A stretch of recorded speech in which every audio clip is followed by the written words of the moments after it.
me dekat mana kita stop, guys?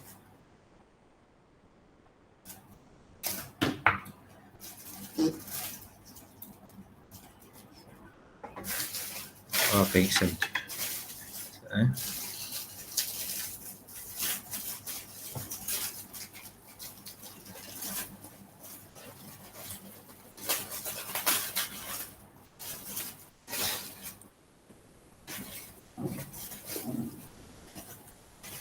Ingat tak dekat mana kita berhenti?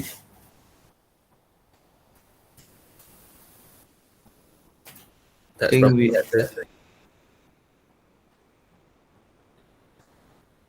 dekat trade union kan?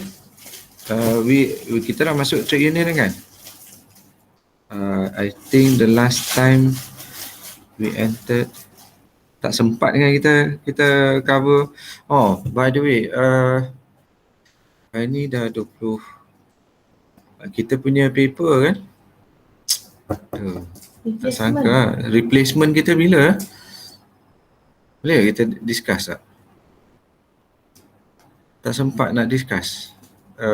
Ni tiba-tiba dah exam. Dah dekat lah.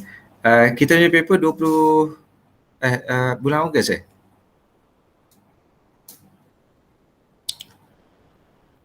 guys?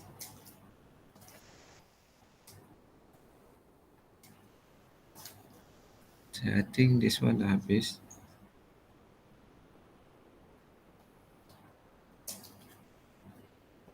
This one pun dah. Macam kita 3 Ogos sampai 4. 3 Ogos right? Tapi dah start dah exam. I thought I have time. I don't think we are able to cover that. Sebab masa tu I cannot be having class dalam exam kan. Exam dah 22. You punya first paper bila? 22 Julai. 22 Julai. Lagi 2-3 hari ke.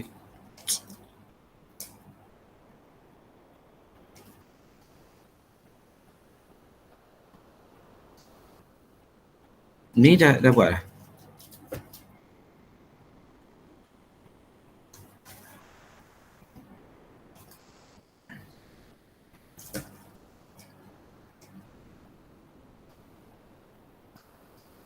Yang ni? I think kat mana kita buat? Kolektif hari ni?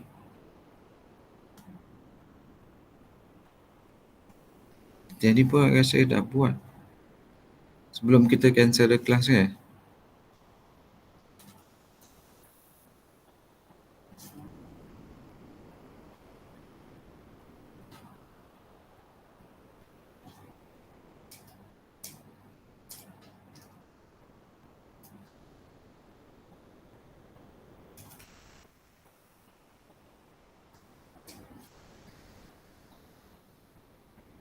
Betul dah sir, chapter 5. Chapter 5 habis End of chapter 5 dah habis kan? Belum lagi habis. Belum lagi habis.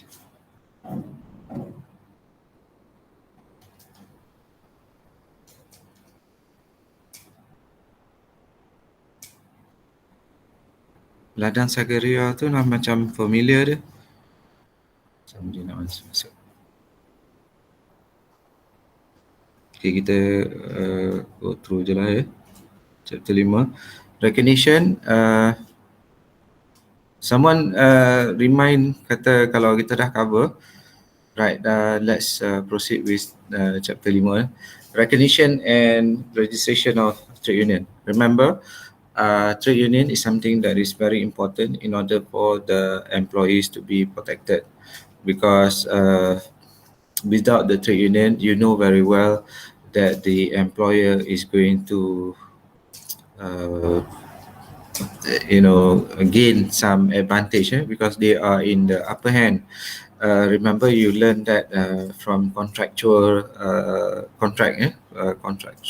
contractual relationship under law of contract, whereby the situation whereby the advantages people from the contract can gain the upper hand, right? So the function of the law is to give some justice to the relationship. It is not the duty of the courts to be busybody with the relationship, but when it comes to the need for justice, obviously the court will come in and give the justice towards both parties.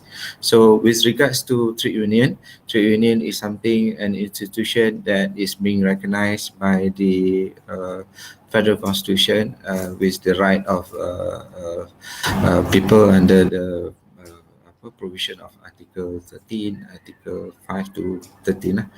And this recognition of the trade union is to be able to play a role in safeguarding the relationship of employee-employer, because employee have to be enforced in order for them to be able to stand at par with the employers, because otherwise it will be in a position that the employer will take advantage with the weaknesses of the employee. So trade union is whereby the union or situation where it is needed in the environment of employment, and it has to be recognized and it has to be registered. So the first thing is whenever you create this union, the union itself has to be recognized by the employer, because if the employer is not able to recognize the trade union, obviously the trade union cannot function to represent the employees. And after the recognition process, the submission of the union towards the employer, and upon the employer recognizing it, then it will be registered in the registrar of trade union. So registration is to be done in order for the government to acknowledge that the existence of trade union to represent that particular group of employees. So this chapter we are going to look at the registration requirement and the effects of the failure and cancellation of the deregistration. So it can be deregistered, it can be cancelled, it can be something that is not recognized at all. So recognition requirements as the same as the registration requirement. We are going to look into the requirement that is needed, and then recognition disputes. If, say, for example, the employer doesn't want to recognize the what they call it, the trade union, or the recognition is not being given by the trade registrar. Okay.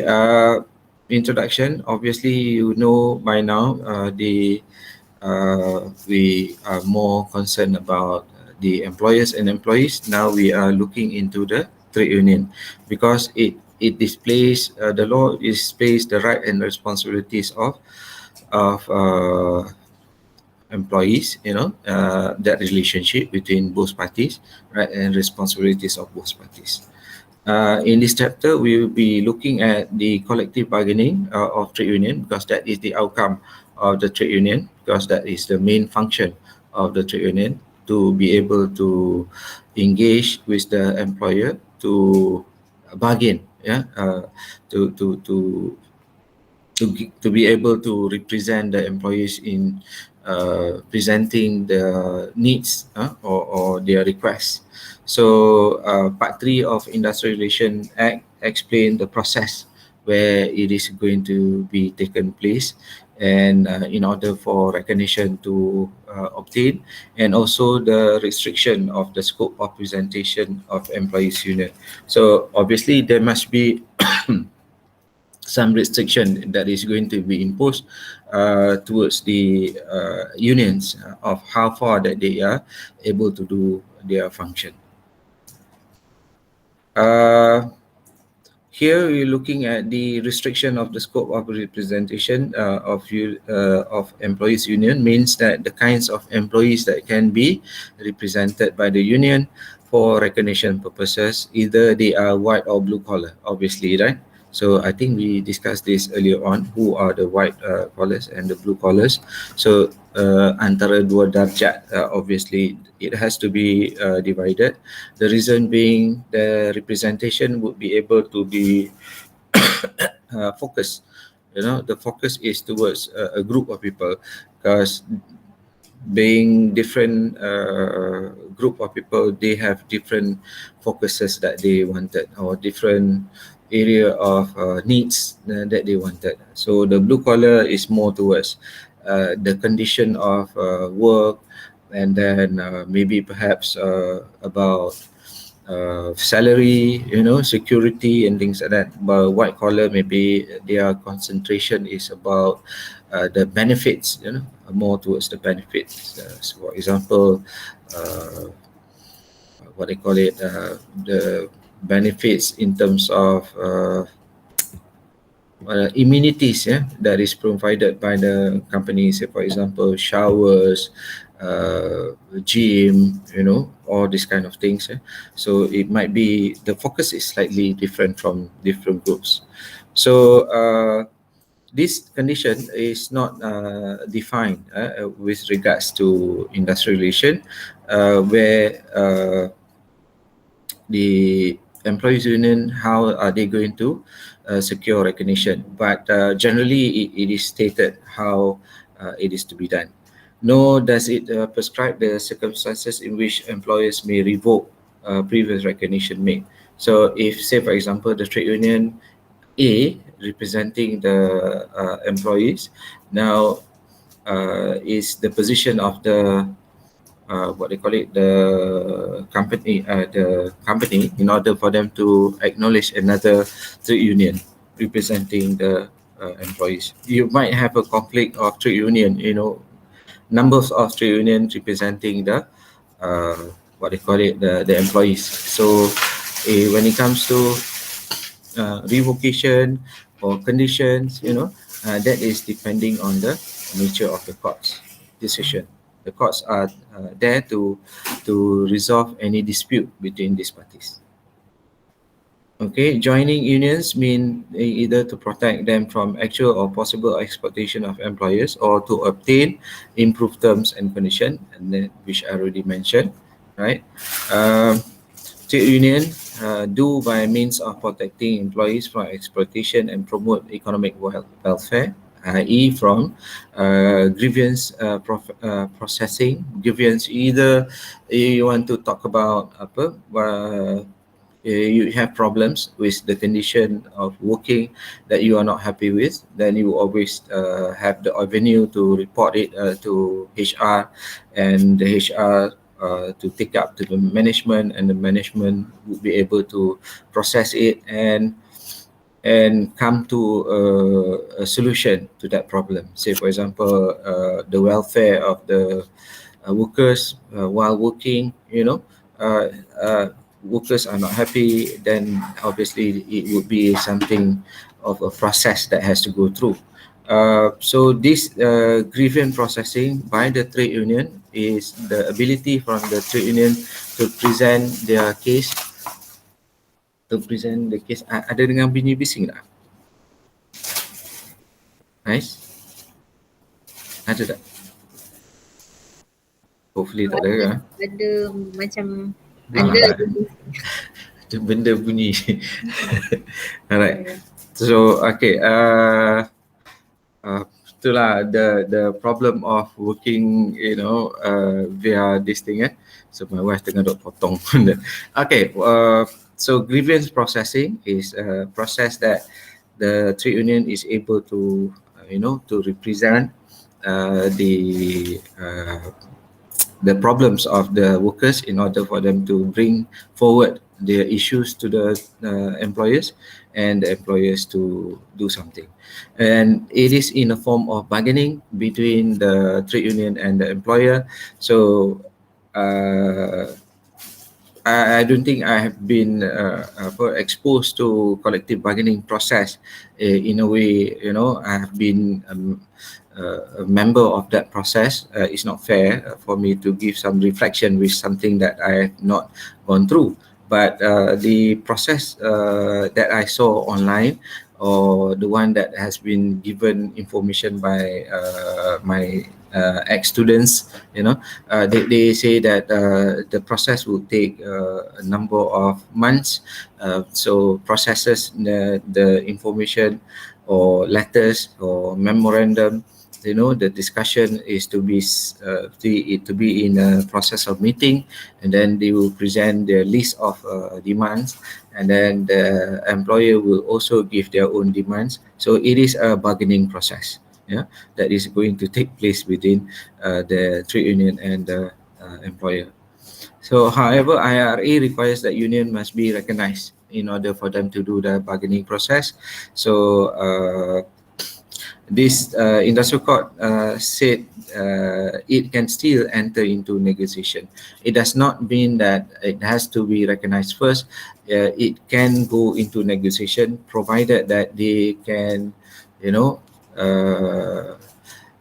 make complaints, to the courts, and the courts will be able to come to the rescue of that situation. Sometimes that is the nature of employers. They just don't want to what they call it, to start bargaining, when they are forced to accept the trade union, because that is what the situation of the employees, that they wanted this trade union to represent themselves. So in a way that they are forced to recognize.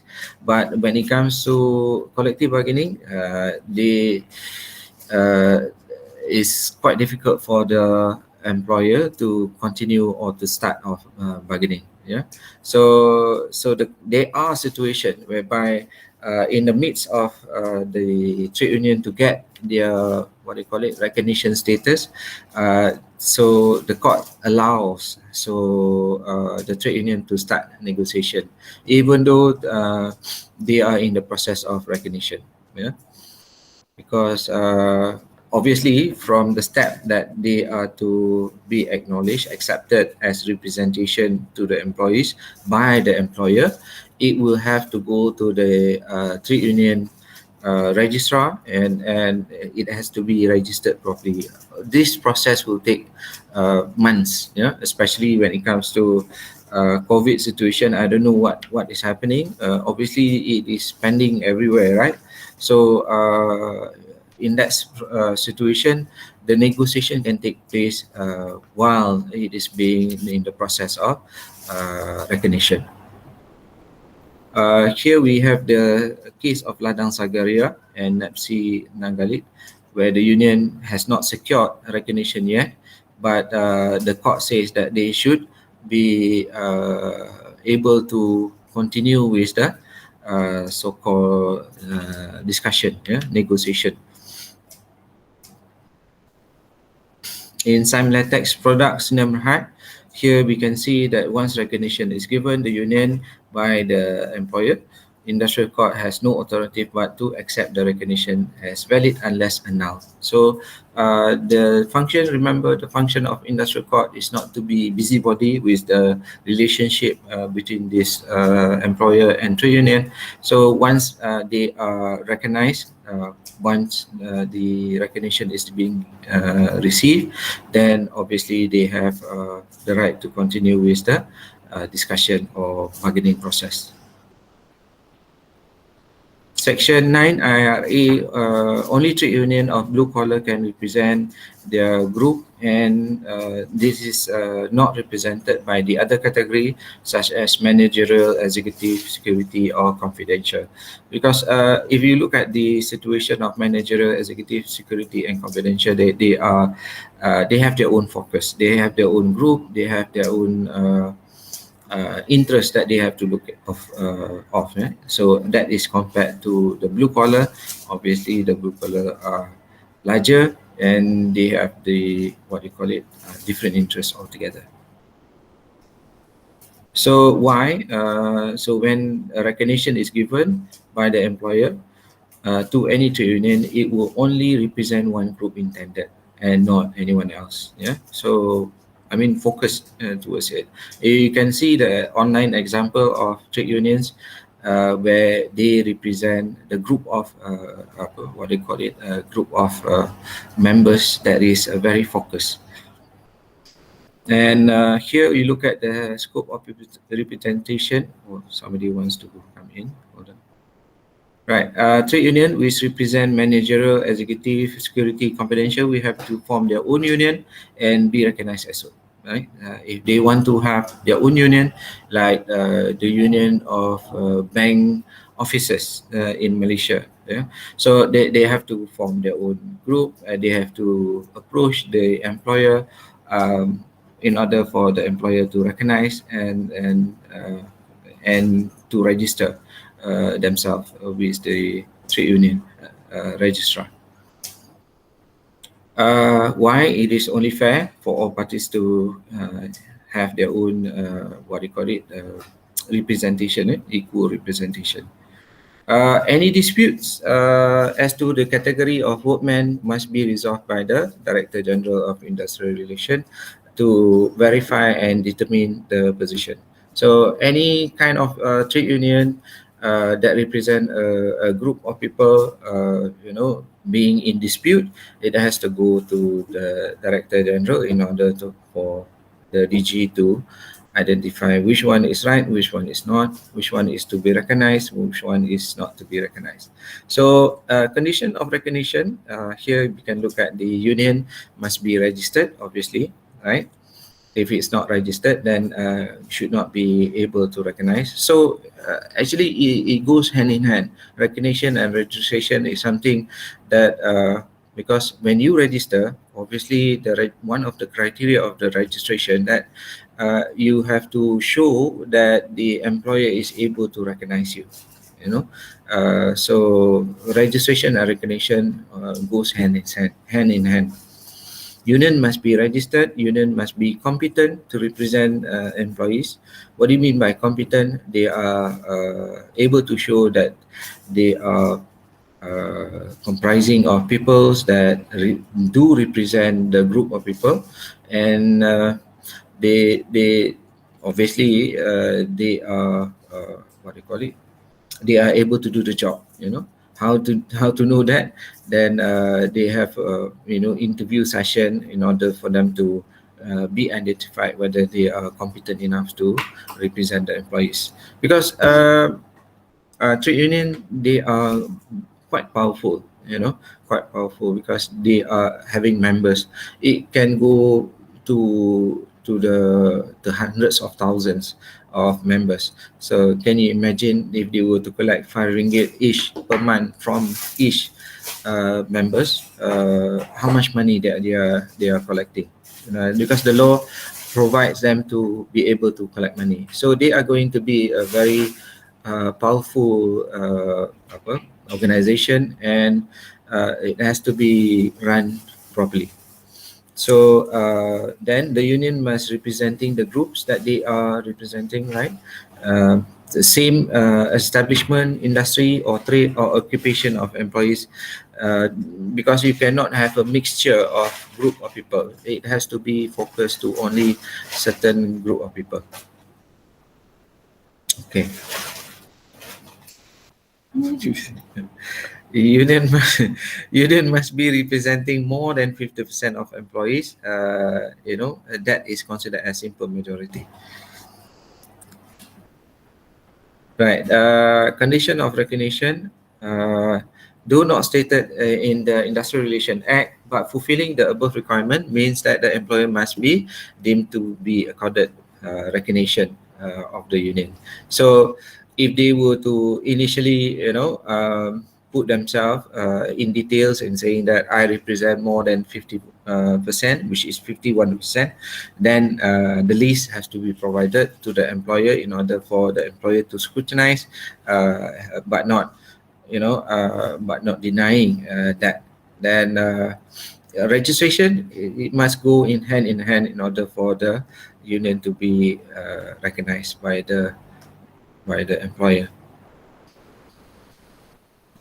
Okay, recognition process. We have a case that we can look at, Korea Development Corporation and Construction Workers, where as long as the union is recognized by the employer, then it will remain irrespective the reduction of members as long as it does not include any category mentioned earlier.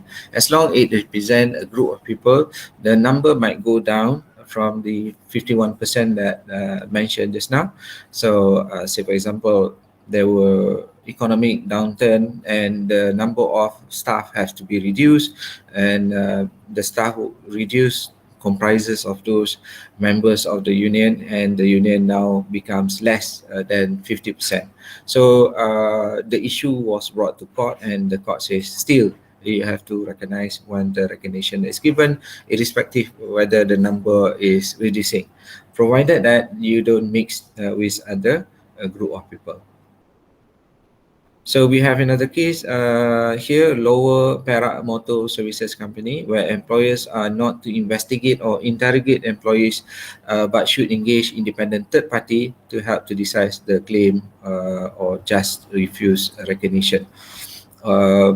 Sometimes the employer would like to refuse a recognition, and by doing that, they do in a way that instigate, initiate some kind of pressure that members, they won't be able to achieve that 50%.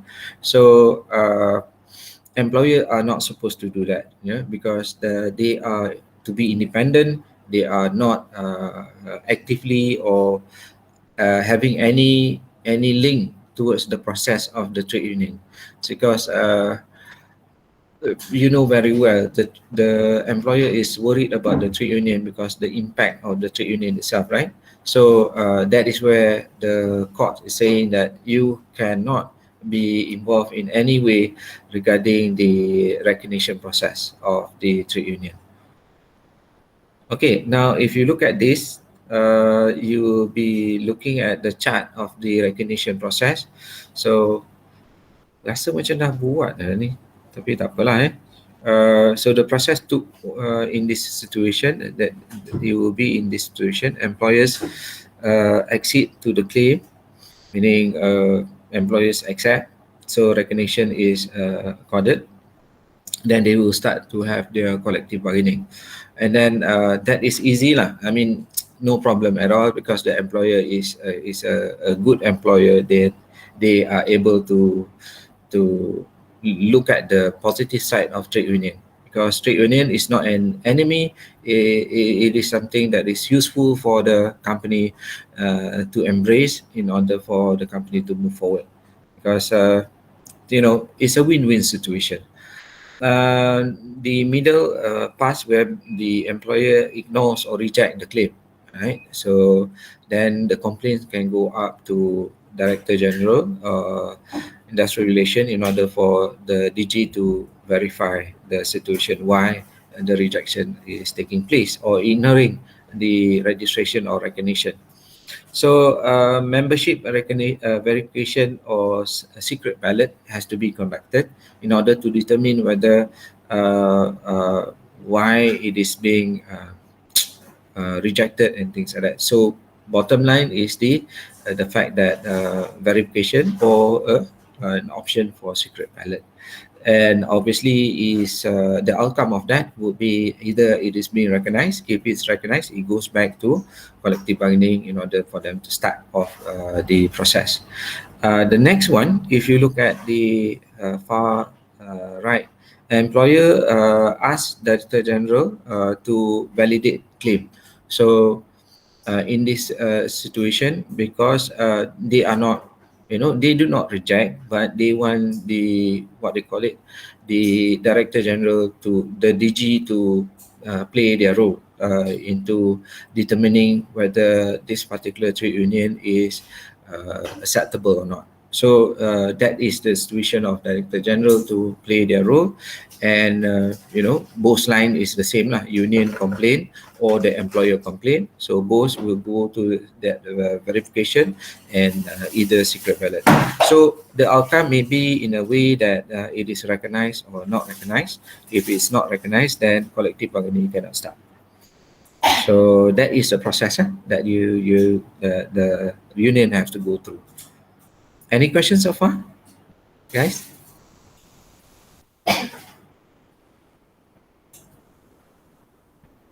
There. Okay. Effects of recognition. Once the recognition is being done. Sorry, somebody wants to come in. Right. If you look at the effects of recognition, the employers cannot declare lockout, right? So lockout is out of the picture, you know. Uh, but may dismiss the employees for disciplinary grounds. Obviously, that is the one that we discussed, yeah, earlier on, the rights of the prerogative of the employer to do dismissal or disciplinary action based on the attitude of the employees. But lockout, that is against the rights of the trade union, because once the trade union has been recognized, then yeah, the employer cannot do that. So employees themselves cannot go and picket, out there in front of the office, in front of the employer's premise, or go on strike against the employer for any reason whatsoever. So because once the recognition is given, doesn't mean that you have every rights to go and picket or go on strike unless you have to go through the process that is mentioned earlier on. So the collective bargaining must take place. It cannot be just a license for you to go out all out to picket and strike against the employer, because you choose that form, and that form is the only form that is available for you to be able to end up with picketing and strike, because that comes later. So no union may represent or granted recognition for the same group or class of employees. No other union, meaning that particular group of union that is representing that particular group would be the only one that is representing that group.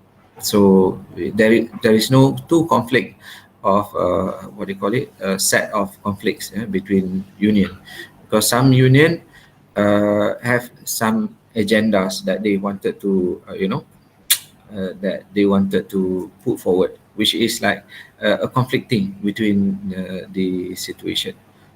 So I think we have done this. Han Chiang School, National Union of Teachers, where the once the recognition is being given, the court shall acknowledge the recognition and their local standard, meaning the legal standard, legal standing.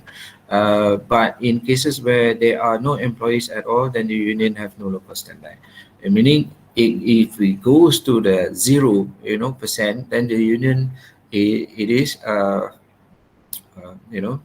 how can you have no employees at all, so the trade union cannot be functioning. But when it comes to the school in this situation, the school is being closed, then therefore the trade union will still be in operation. Okay, irrespective whether it is, when you know very well that when it comes to school being closed, like now they are being closed, so it doesn't mean that the trade union does not exist. It does exist. So they can go into process of negotiation or discussion about the benefits of the what they call it, the agendas. We have a case of Malayan Banking Berhad and the Association of Bank Officers. You see the bank officers trade union, right? The industrial court declared that once recognition is given, the union employer cannot unilaterally revoke it. So it is not one-sided. It has to be both-sided. In any contract, I mean, if you want to to do some innovation, you want to withdraw, it has to be both parties. It cannot be one parties. All right, that's the end of our chapter. Chapter 5 is to look at the creation of trade union. So now we are looking at the collective bargaining and collective agreement. So as I think we have gone through earlier on, so the process of CB, obviously CB before CA, right? So collective bargaining, you start bargaining first and then you come out to an agreement. So let's look at the collective bargaining. The employer recognize the union. That is the steps of chapter 5. Now we look at the situation whereby the invitation of bargaining. to bargain between the employer and the union. They will send letters out to invite and for them to start the what they call it process. So if invitation is being accepted, then they will proceed towards CB, meaning collective bargaining. And if they were to conduct the collective bargaining effectively, then they would be able to go down to CA, to agreement. So that agreement is to be, properly identified and written down in order for them to be able to put things in proper terms and condition of the contract itself. And then it has to go through rectification, meaning some verification by the industrial court in order for the industrial court to determine whether that CA is not infringing of any laws. Yeah, so sometimes you allow people to negotiate. They will go and do some negotiation that they have no idea that it goes against the law. Yeah, say for example, forcing people to come to work as part and parcel of the rights of the employees that is given under the Employment Act. So, for example, we have days that is mandatory for the companies to shut down in terms of giving the employees rest. So say for example, Hari Raya, you cannot force the company to open up. If you want to open up, there is a position that you have to fulfill in order for you to pay certain amount, things like that. But it is not something that is being used in the agreement itself. So it goes against the provision of the act. So to reduce the number of days leave within the days, within the year, so many things that can be done by these two parties that is against the law. So the industrial court will look at it, look at the document, and whether they are to be rectified. If they are to be rectified, then it becomes binding. If they are not rectified, then it has no legal effect. It will go back to CB in order for them to amend, and then it will go back to CA, and then it will the same process will go through and through in order for them to come up with that position. Okay, now looking at the CB, where you can see my circle cursor, right? My cursor CB here. Then if there is no CA, there is no agreement that has been done. So this is what we call the ability for the parties to go one step into the stage where we have TD, which is trade dispute. So under this trade dispute, so the position of trade dispute, before you take the industrial action that you wanted, so normally you will go to the what you call the next process, meaning the industrial Director General of Industrial Relation to be active in looking at the situation. And because the trade dispute, it can lead to the process of picketing and strike and lockout, right? So they can proceed, but normally you will have the copy CC information that is being given, especially when it comes to government servant. Notices has to be given to the government with respect to critical essential economy ataupun services. So if it's, say for example, the trade union of Tenaga Nasional want to go on strike, obviously they have to inform the government of the of their intention to do so. I think about 46 days, something along that line. Yeah, so they have to give some advance notices in order for the government to play their active role to settle the dispute. Yeah, because the thing is simple. This all the matter of the bargaining process was not able to come up to an agreement. That is the core. So they will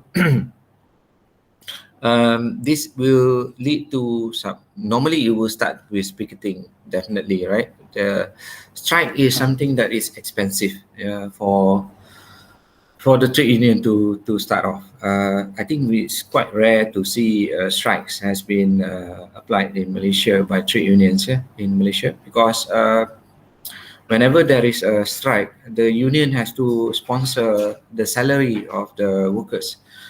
If the workers is per day, their salary is 70 ringgit per day or 100 ringgit, say for example 100 ringgit per day, um, the 100 ringgit has to be given by the trade union to the employees for the number of days of strike. So if they go on 1 month strike, so can you imagine the cost that is going to be backed by the trade union?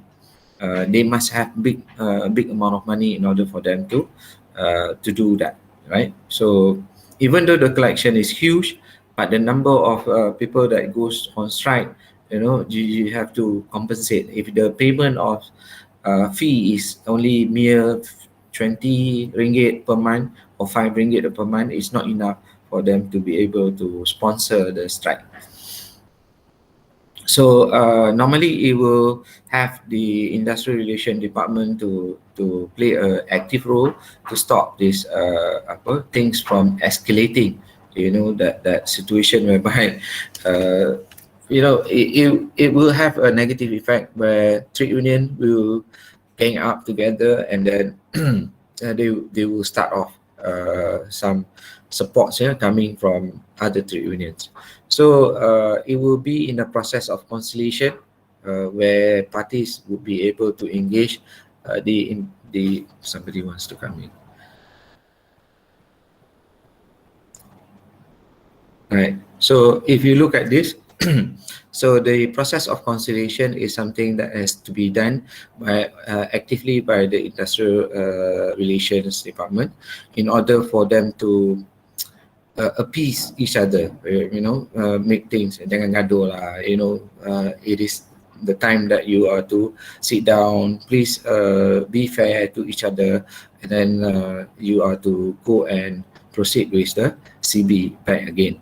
So the role of industrial relation department is very, very crucial when it comes to people, because as I mentioned, it is negative things to the society, to the economy, or to the workers themselves. Because yes, you want to have justice, but justice has to be in a way that it will be ending in a what do you call it, in a positive outcome.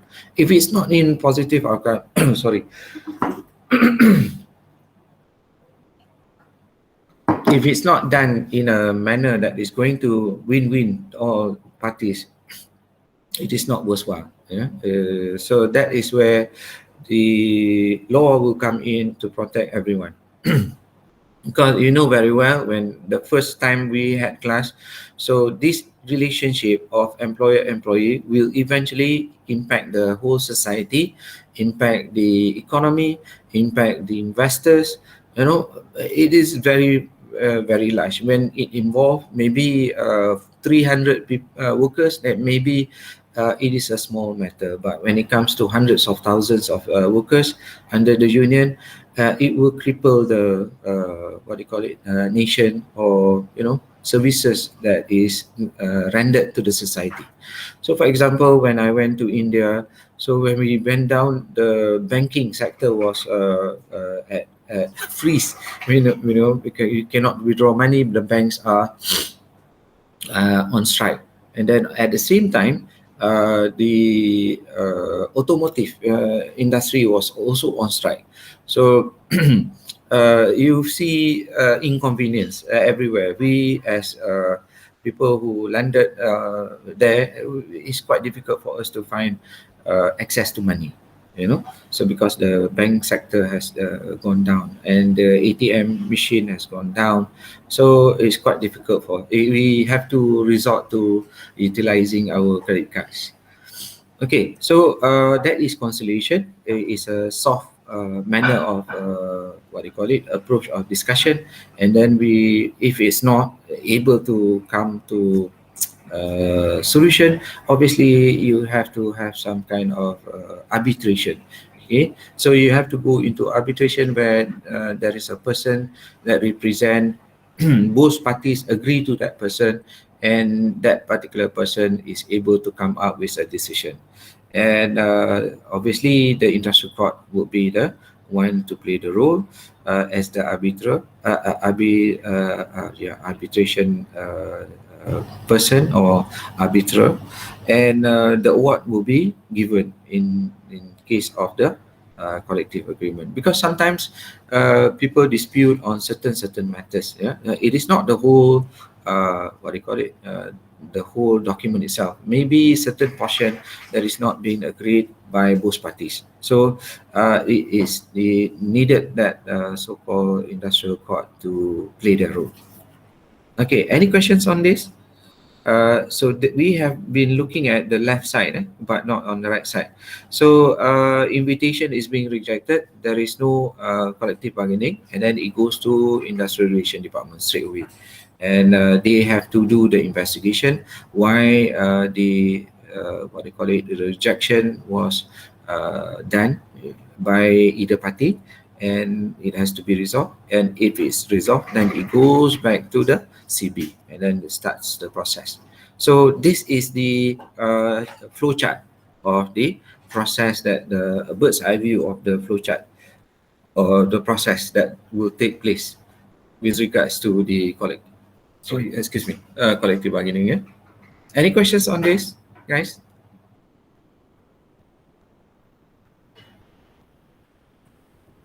No. Okay, good. All right. Let's look at the recognition of the trade union definition and procedure. We look at managerial prerogative and the definition of collective agreements in terms of the scope, effects, and renewal of collective agreement. First one, we are going to look at the definition and procedure requirements of collective bargaining. So what is the nature of the collective bargaining that needs to be done?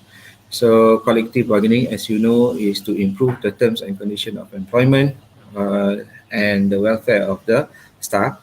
The employer shareholders get money, profits, and dividends paid, share it with employees for the work well done.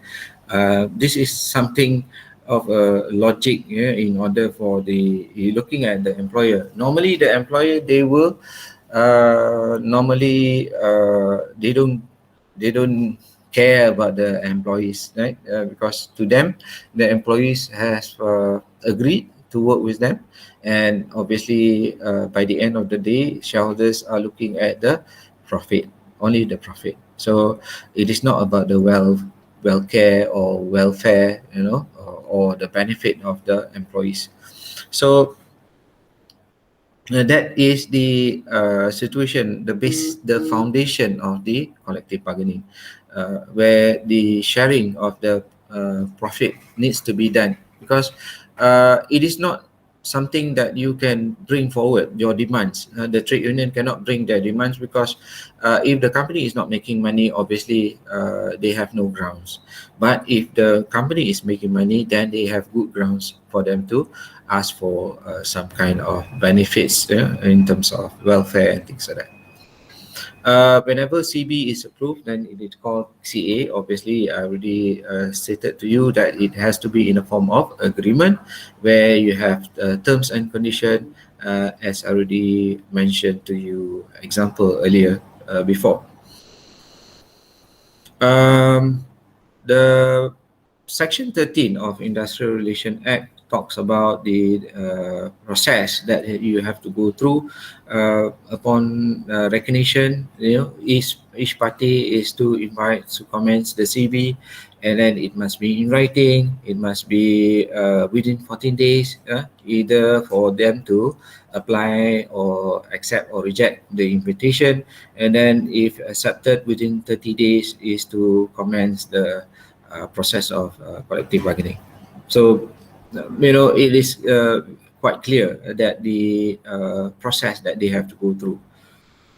And then if rejected, then obviously the union have the right to complain to industrial relation, and then the industrial relation people would have the, somebody wants to, okay, and then the Director General have steps to persuade the parties for CB, as I already explained to you in length tadi just now. So if the process fails, then it deems to considered as a trade dispute. Now, Section 54 Industrial Relations Act states that union makes a case by issuing statement of case. So obviously, like any other case, right? So you have to statement of claim, that is on the civil, right? Civil case. So a statement of case has to be made. I think they have a hyperlink here. Oh, I cannot reach the link anymore. It's okay. So you can go online as statement of case of a union. So that would be an example that you can, you can take. Statement of reply by employer. Obviously, just like a legal case, statement of claim, and reply. And then joint statement if they were to make a joint statement. They don't agree with each other, and it has to be done in a way that they both agree to disagree. And then we have the when it comes to, yes, anyone wants to ask any questions?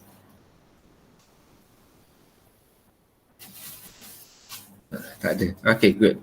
Alright. When it comes to procedures of promotion of workmen, it is called the management rights, meaning when it comes to promotion, one of the criteria in terms of the promotion, the rights of the managers, or what do you call it, the employer, when it comes to their rights. So this does not cloud with the discussion or the bargaining that is taking place, where the trade union cannot stop the rights of the employer to promote or to lower any staff that they want, or transfer in any way that they wanted the staff, or to employ a new position. You have companies that might have another new department, and then new position is being created.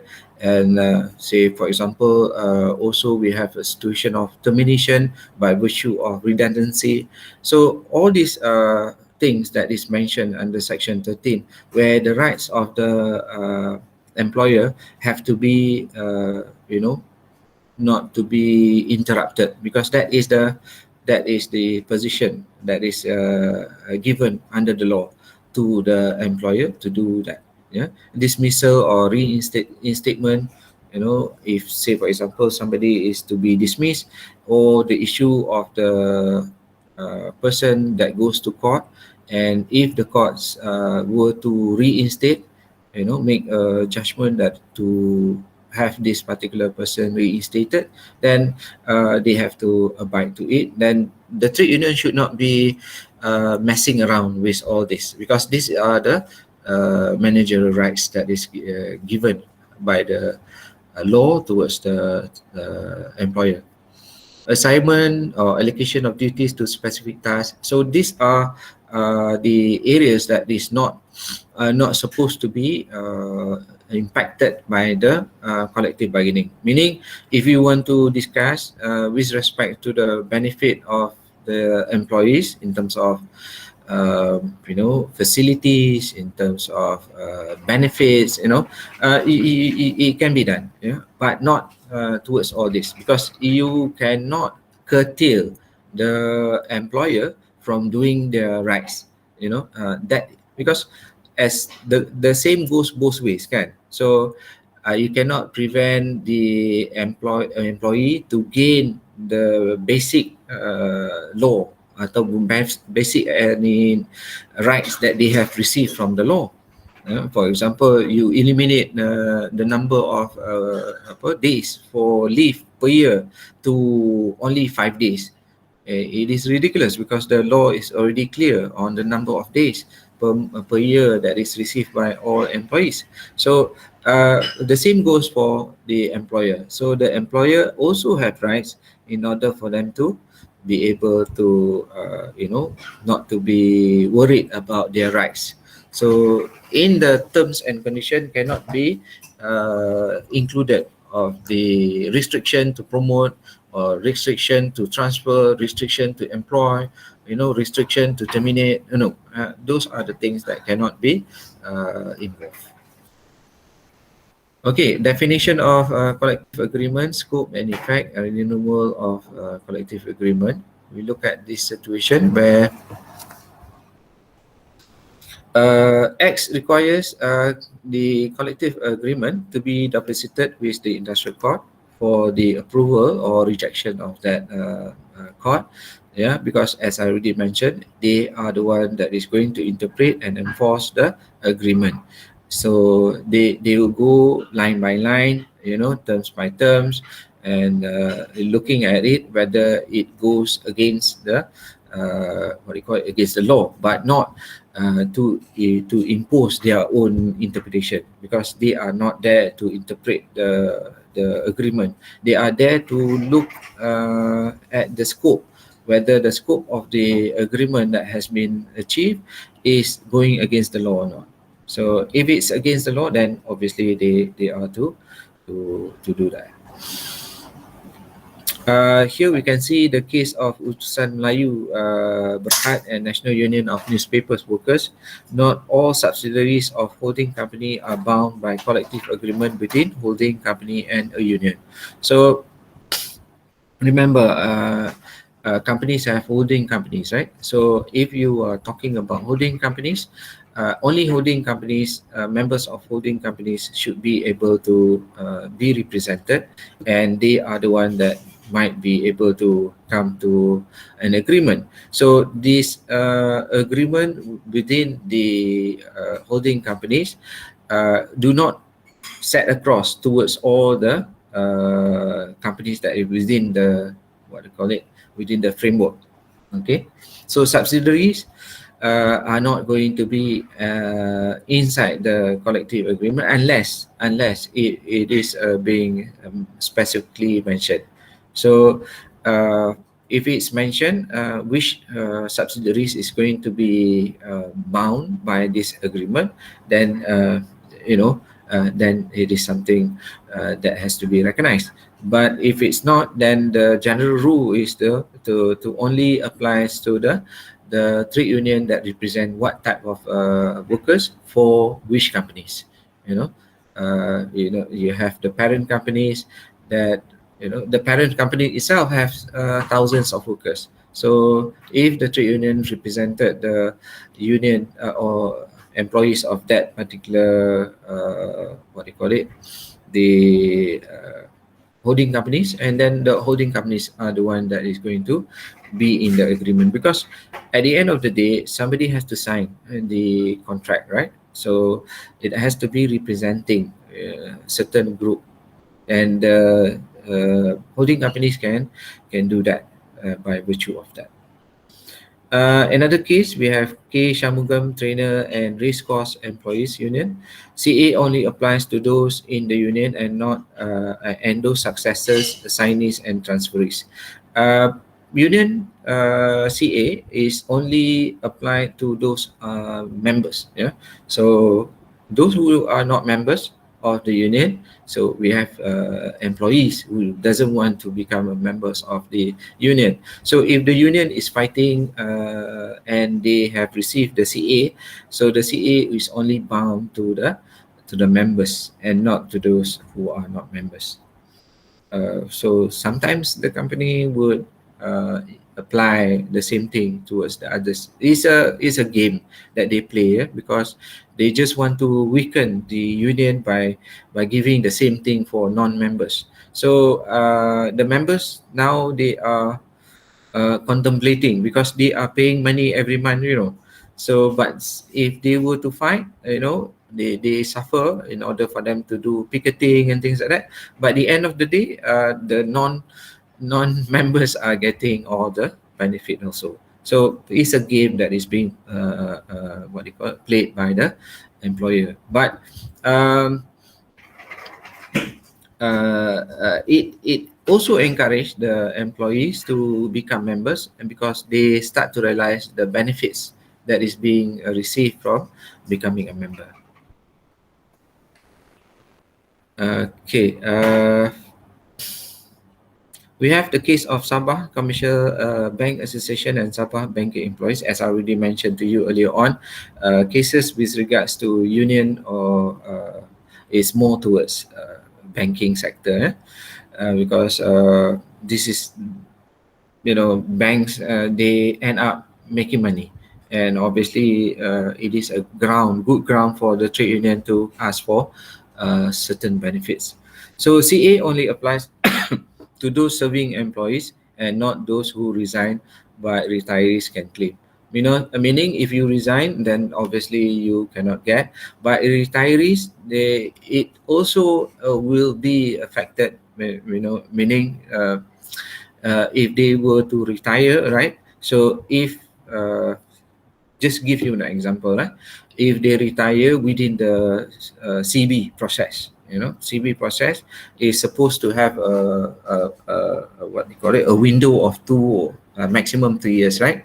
So if within 2 years, say for example, a person resign, if he resign at the end of the process of CA, say for example, bonus of 3 months to be given. So that bonus is not to be granted to those who resign. Okay, but retirees are the one who retired because of the end of service and things like that, right? So because of the effective of law, based on the agreement that they signed, so they will tend to claim for the benefits for that 3 months punya bonus if they already retired, right? So macam pension lah sekarang, so we have a situation where the government make any changes to the benefits to the the employees of the government, then those retirees, pensioners can also claim because they are also getting it. We have the case of Syarikat AIC Berhad and National Union of Commercial Workers, where CA did not mention exclusion clause. It will apply to all employees. Yeah, if it's not, as I already mentioned in the case of Utusan Melayu, right? So if it is not stated, then obviously it will be in a position that it applies to everyone. Okay, sorry, sini does not mention exclusion clause, it will be applied to all employees part and full within the period agreed upon. Okay, we have another case, Hotel Equatorial National Union of Hotel Bar Restaurant. CA did not recognize some category, then the employees of those category will not gain advantage of the CA and will not be discriminatory nature and shall fall under exception of Section 9.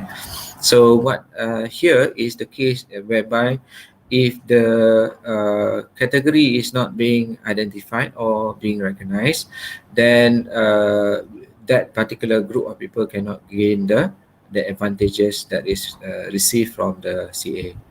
So that is not the discriminatory nature, where you have the exception of Section 9 will come in, which I'm not going to go through that. So you can see for yourself for the exception. Now, for this particular case, Rim Hume Berhad Metal Industries Employees Union, the union want to back pay wages allowances and benefit, by industrial court says no, as it's normal for the courts to reward salary and not others. So in this particular case where the union wanted to have back wages allowances to be given, but the court says it is not to be demanded because the court is not to reward salary in terms of the benefits that is always being given. So for example, removal of some allowances in order to give for certain benefits, other than allowances. So back pay of allowances is not to be considered as part and partial, because it will be in a way that will impose responsibility or burden to the employers to have more than what is needed. So basically what the court is trying to say is they are in favor of benefit that is more towards bonuses, more towards benefits, that is in terms of facilities, facilities that you have I've shown you earlier on, like assistant of buying houses, sending children to overseas under the sponsorship of the company, things like that. It is more towards that. So now let's move to section 14, the content of the CA itself. So what will be the content? The content would be comprises of the name of parties, and then the period of the agreement, procedure of modifying or termination of the agreement, the procedures of the if any problem that arise from this particular agreement that was signed. Because obviously a contract might be in a position that you have that clause, where you have force majeure punya situation, because it has to be discussed how to, whenever you have dispute, how the dispute is to be resolved. Section 16, cognizance of the CA. In order for the CAs to be recognized, CA must be in writing. CA is signed by both parties and pass it to the registrar within the 1 month of signing, because the obvious thing is that time is running out, right? So the registrar have to have that copy in order for them to scrutinize. And then the courts may amend and ask parties to amend, failing which the court will amend. There are certain things that in the purview of the courts to do so, if they think that rather than throwing the whole document back in order for them to go back to CB, in order for them to come out with CA, the court will try to amend the things and pass it over to them. Both of them agree, and then they will amend it accordingly. So court have right to refuse cognizance of CA if the CA seems ridiculous, it is against the law, and too many errors, too many things that is going against the law. So the court can reject the CA altogether. Section 33 IRA. So what I'm doing here is to go through IRA and you see me jumping from certain section that is not covering all the sections that is within the IRA, because there's too many to cover. But I just want to highlight those that is related to the subject that we are covering. So section 33, here any issues or interpretation when it comes to drafting agreement, certain terms that is being used, it is subjected to some interpretation. So if parties are having that kind of dispute, then obviously the court will come in, or the Minister of Human Resource may refer to the question of the court for their decision. Sometimes it does not go to the court, but it will go to Ministry, the Director General of Human Resource, in order for them to validate that document. Let's look at the position where, remember that flow chart, right? So if it's the situation where the CB is not taking place, or CB having any problem, it will go to Director General of Industrial Relation, right? So here what will happen is that they have the avenue in order for them to make recommendation. If the recommendation is not something that they see viable for them to do, they will pass it to the CA to industrial court in order for the industrial court to make their decision. So, whereby the industrial court can change the terms as they think fit.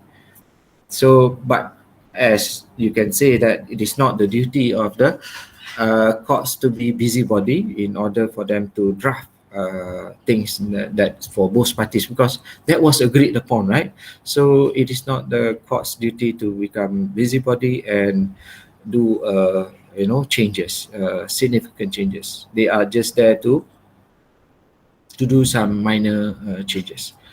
Okay, the parties bound by the award have rights to be heard, So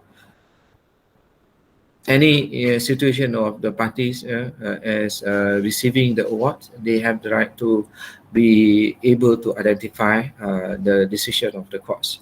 And whenever the decision has been made, it shall be a binding decision to all parties. We have a case here that we can look at, Timber Employees Union and Syarikat Jengka Sdn Bhd, where the court must be able to apply the concept of equity, good conscience and merit from of the case without regards to technicalities and legal form. Sometimes the courts they wanted to do things, being courts, courts being courts. They wanted to do some changes, but what they are not to to do is to look at to run away. They cannot run away from the conscience or the principle of equity, principle of good conscience and merit by looking at the document. Meaning, you have to look the document in total, rather than you look at the legal points, in general. Section 56, to enforce the collective agreement. Any complaint can be made in writing to the court in order for, so for example, the employer doesn't want to continue with the CA, they don't want to give what is agreed upon in the CA, right? So complaints can be made in writing to the court, and the court may direct parties to make proper rectification. Some complaints or things that is being done. So the courts may direct those parties to do whatever that is needed. Any party who fails to follow orders of the courts shall be guilty of an offence less than 2,000 ringgit, or jail less than 1 year, or plus 500 per day, as long as the non-compliance occurs. So if they were to take 3 months to rectify, just imagine the 500 per day times the number of days. Okay. In the case of Guardian Royal Exchange Assurance Berhad National Union of Commercial Workers, here in this particular case, the industrial court have no jurisdiction to render an interpretation when the case was not for the interpretation but for non-compliance. So, as I mentioned again and again, it is not the function of the judge or the court to be to interpret the agreement that has been made between the trade union and the employer. They are more towards the non-compliance. Yeah, they're looking at that. This is a case that goes to the normal court in order for complaints, for review, judicial review.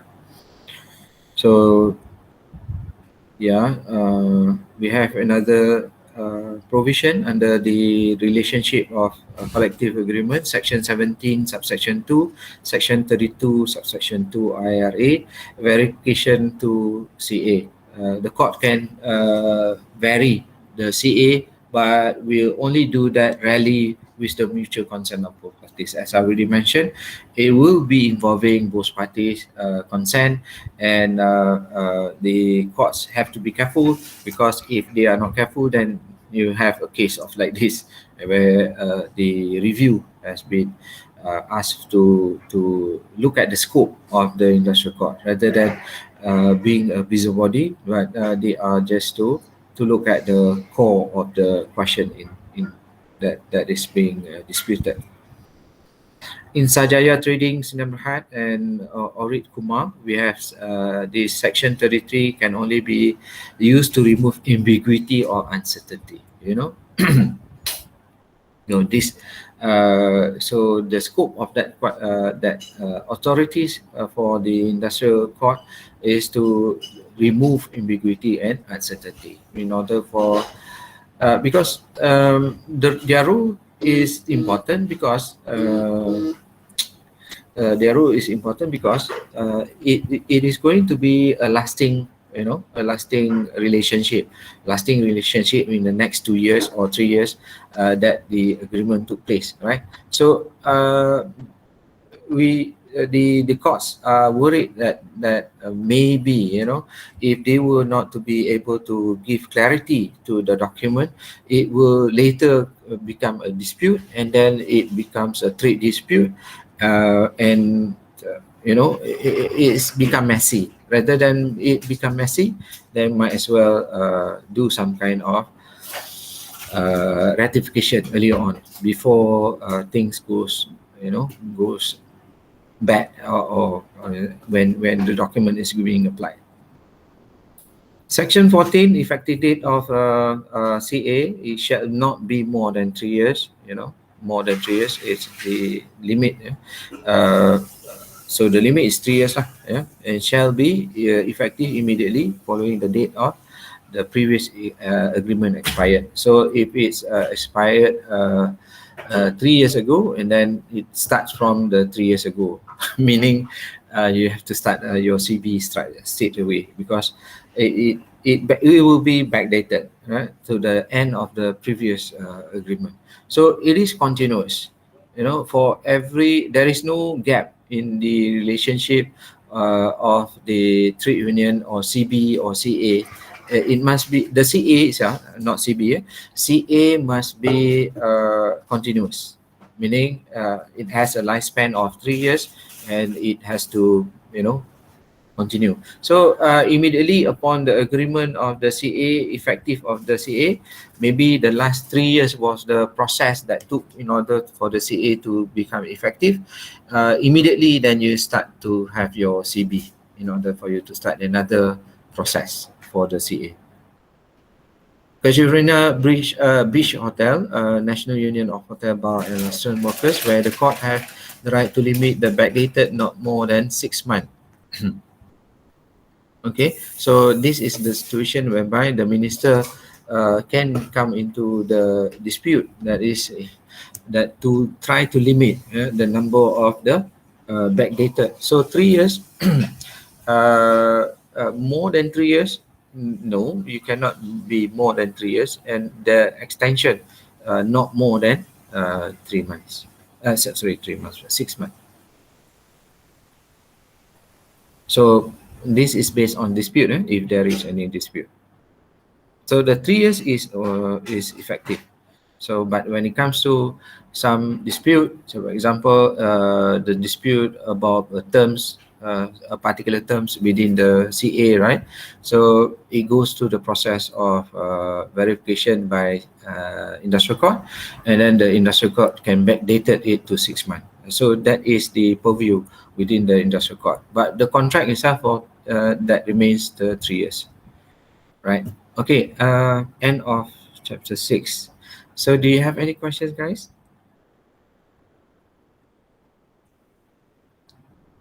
So far, no, sir. Okay. Right. Again, we enter into trade dispute where the problem takes place when both parties are not seeing eye to eye. They hate each other. So it will boil down to what we call trade dispute. The definition of trade dispute is the one that we have to identify. We look at the parties of the trade dispute, and we were to look at the subject matters of the trade dispute. Let's look at the first one. Definition of trade dispute, as already mentioned in the process, TD, it is clearly stated here, is a process where there is no CA, there is no CB, When there is no CB, when there is no CA, that is considered as the stage of trade dispute.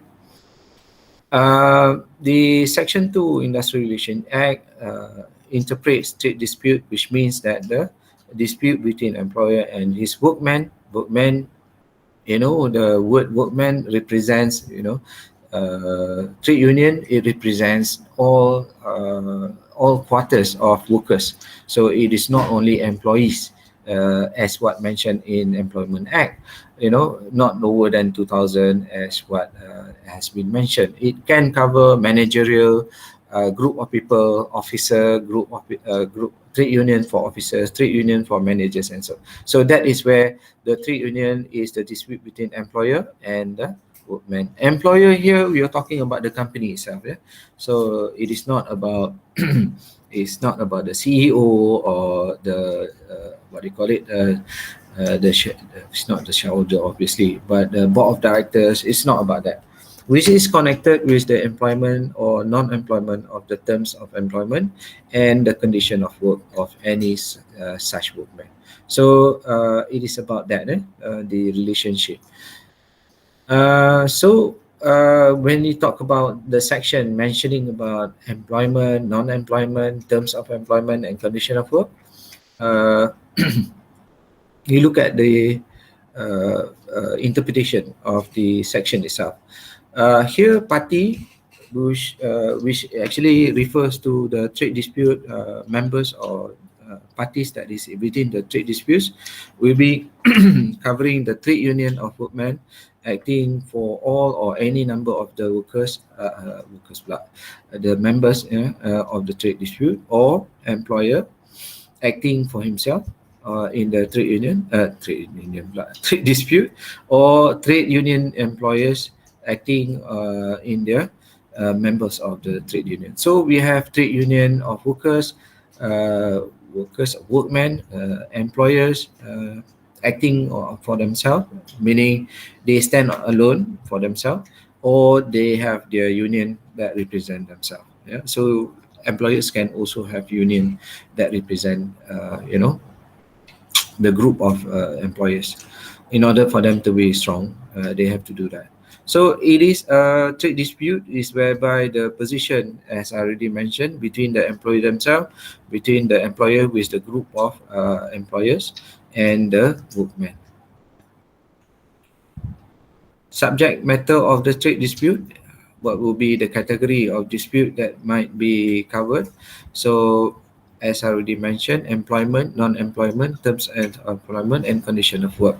What do you mean by employment and non-employment? Non-employment, sorry.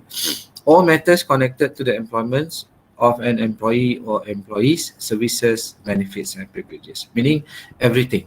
Yeah, employment meaning those who is employed, and non-employment means those who are no longer employed.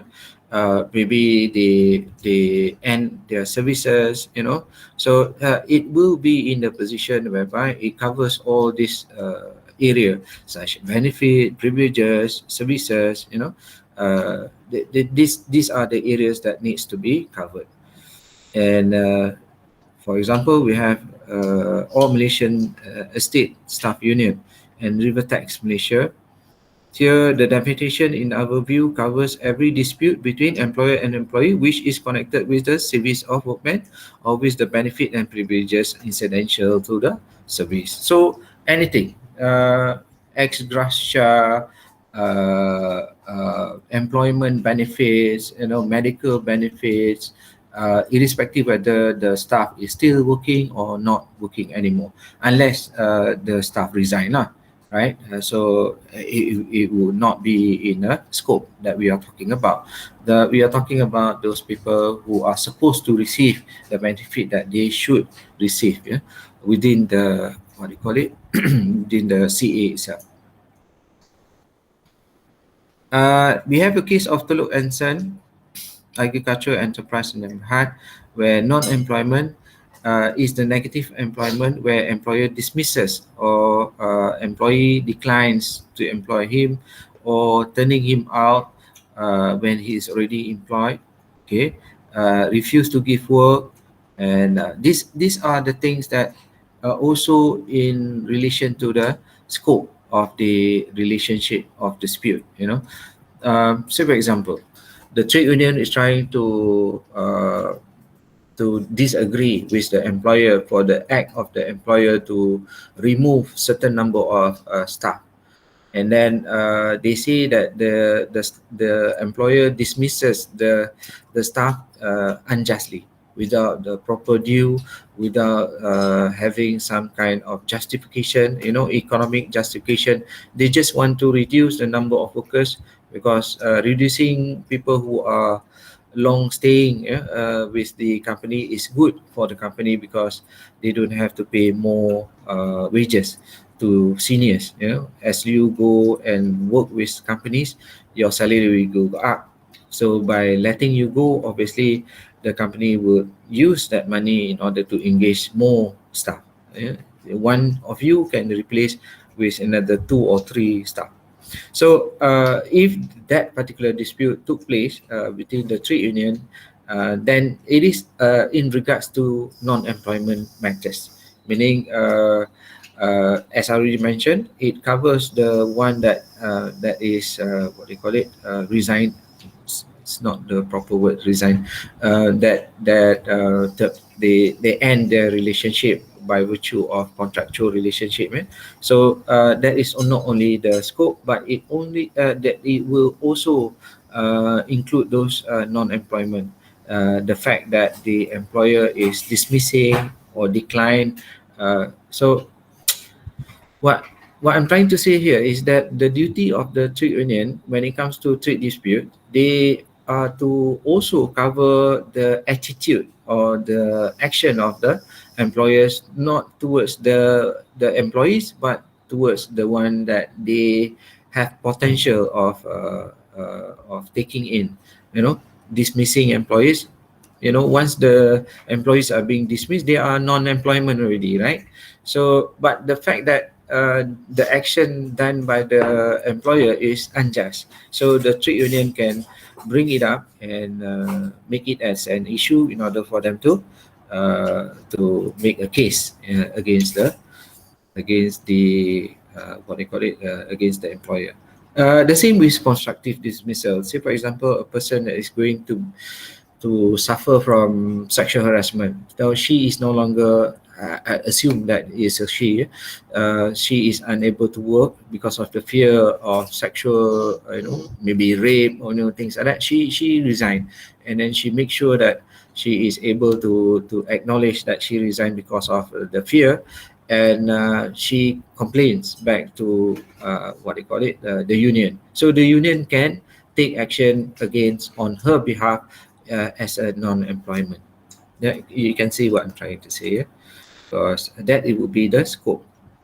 When a dispute can be called a legal dispute, industrial court held that once a trade dispute refers to it by the Minister of Human Resource, the court will cloak with the jurisdiction to hear and dispose. Meaning, the court is now empowered in order for them to be able to look at both parties' argument.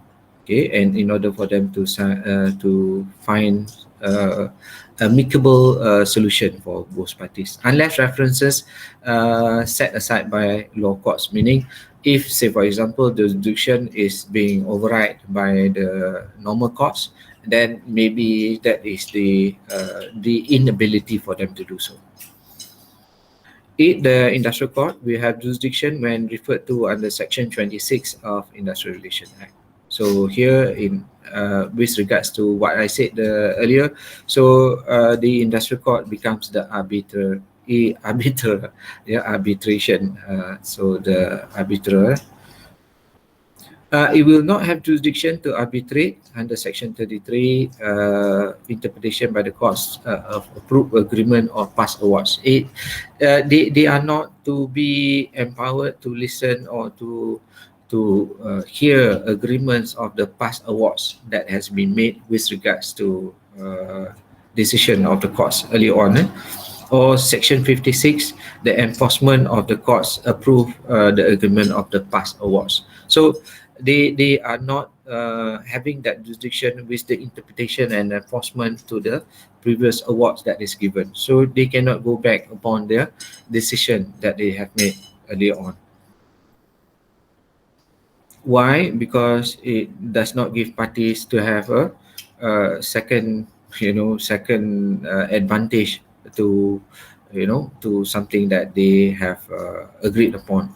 If you keep on opening back that particular case in order for you to review and then to recompensate, then the problem will prolong, and we have people who parties who are going to benefit.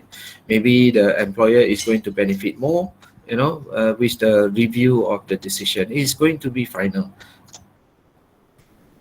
So any references being made to the court for the trade dispute where the minister may in their jurisdiction refer to the industrial court, as I already mentioned, and make a on a joint request, in writing to the minister by the trade union of workmen, which is a party to the dispute, and the employer who is a party to dispute. Yeah, so either party can bring their issues with each other to the minister in order for them to pass, the minister to pass it to the industrial court, or trade union of employers, which is a party to dispute. Yeah, so if you have the union of trade employers, then it will be something that also be involved in the dispute process. The minister, we are looking at the powers of the minister, may in his own motion, if he is satisfied with the expedient of the process, provide that dispute in any government service, or services that is of statutory authority, shall not be made except in the consent of Yang di-Pertuan Agong. So this is with regards to government servant, or the statutory authorities that, like say for example ITM, if the Mitasa wanted to go and have a strike, so that has to be a dispute has to be handled and be referred to uh, uh, to the ministry, and with the blessing of the Yang di-Pertuan Agong or state authorities that is provided under the Government Proceeding Act 1956. The third one, if there exists any industry any arrangement for settlement of trade dispute, remember in the collective agreement there would be a clause to state how the problem is to be resolved whenever there is an issue with regards to problem. So here the minister shall not refer to the court, because it has been agreed the process that has to be undertaken by both parties, because the CA has agreed upon it. Unless it is not clear, it is not stated at all, then the ministers can play an active role. But if it's already stated the process that has to go through, then they have to honor that collective agreement. Say, for example, the collective agreement stated that in the view or in the lights of dispute between two parties, they will appoint uh, X, for example, a chief X judge, X as a X judge, in order for them to for them to hear this particular person's decision. So the minister has to abide to that particular provision. In the case Kumpulan Ladang Terengganu Kesatuan Kerja KLT, where the agreement between themselves over the union proposal and wages of terms and condition of services, if exists a trade dispute, no need to establish existence of trade dispute or to contest that it has no jurisdiction to determine the trade dispute. Any reference by the minister gives jurisdiction to dispose it. So it depends on the the nature of this discussion that has been done between the trade union and the employer in order for them to decide which one is the method of ways that they want to resolve the dispute. Also can be seen in Go Dom Enterprise Berhad and Port Ancillary Services. Court cannot proceed hearing the case based on Section 56 as it would encroaching upon the function of DG and IR, DG of IR, and usurping the powers of the ministers. Meaning here, obviously, the powers that is given for the ministers to settle the dispute, unless the ministers is unable to settle the dispute by themselves, then it has to go to the process of arbitration, which is the industry court, as seen in the process that I've shown you earlier. Okay, that is the area covered under chapter 7, industrial action. So how many slides that we have? More. Let me have a look. We are ending the class at 2.45, 3.45, 4.45, 5.45, right? We have another 1 hour to go, right? Sorry, I'm lazing like nobody's business. Any questions so far? Guys, do you have any questions so far that you want to ask to clarify? No, sir. Okay, banyak lagi ya. 364.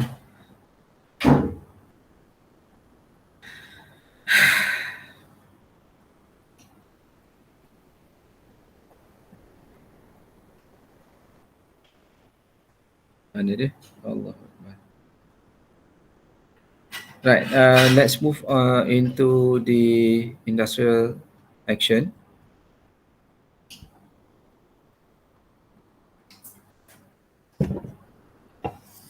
So industrial action, where the action that you take with regards to strike, this the area that we are going to look into. Yeah, industrial action. What action that can be taken by the trade union with regards to the trade dispute that is failing between the relationship between the trade union and the employer. So we are looking at definition. We're looking also at the procedures of a lawful strike, and then effects of a lawful strike, and the rights and liabilities of trade union during the industrial action. So let's look at the first one. Industrial action refers to action where employees work in a manner different with the customary manner, meaning you're doing something, which is like going on strike is not what the employees are supposed to do in the first place. Yeah. So this include restriction, limitation, or bans of work, action taken by employees of a company, say for example protesting, strikes, and booking to rule. Booking to rule means that you don't want to stay for overtime, once immediately upon 5 o'clock, then you will go off. You refuse to continue with the work.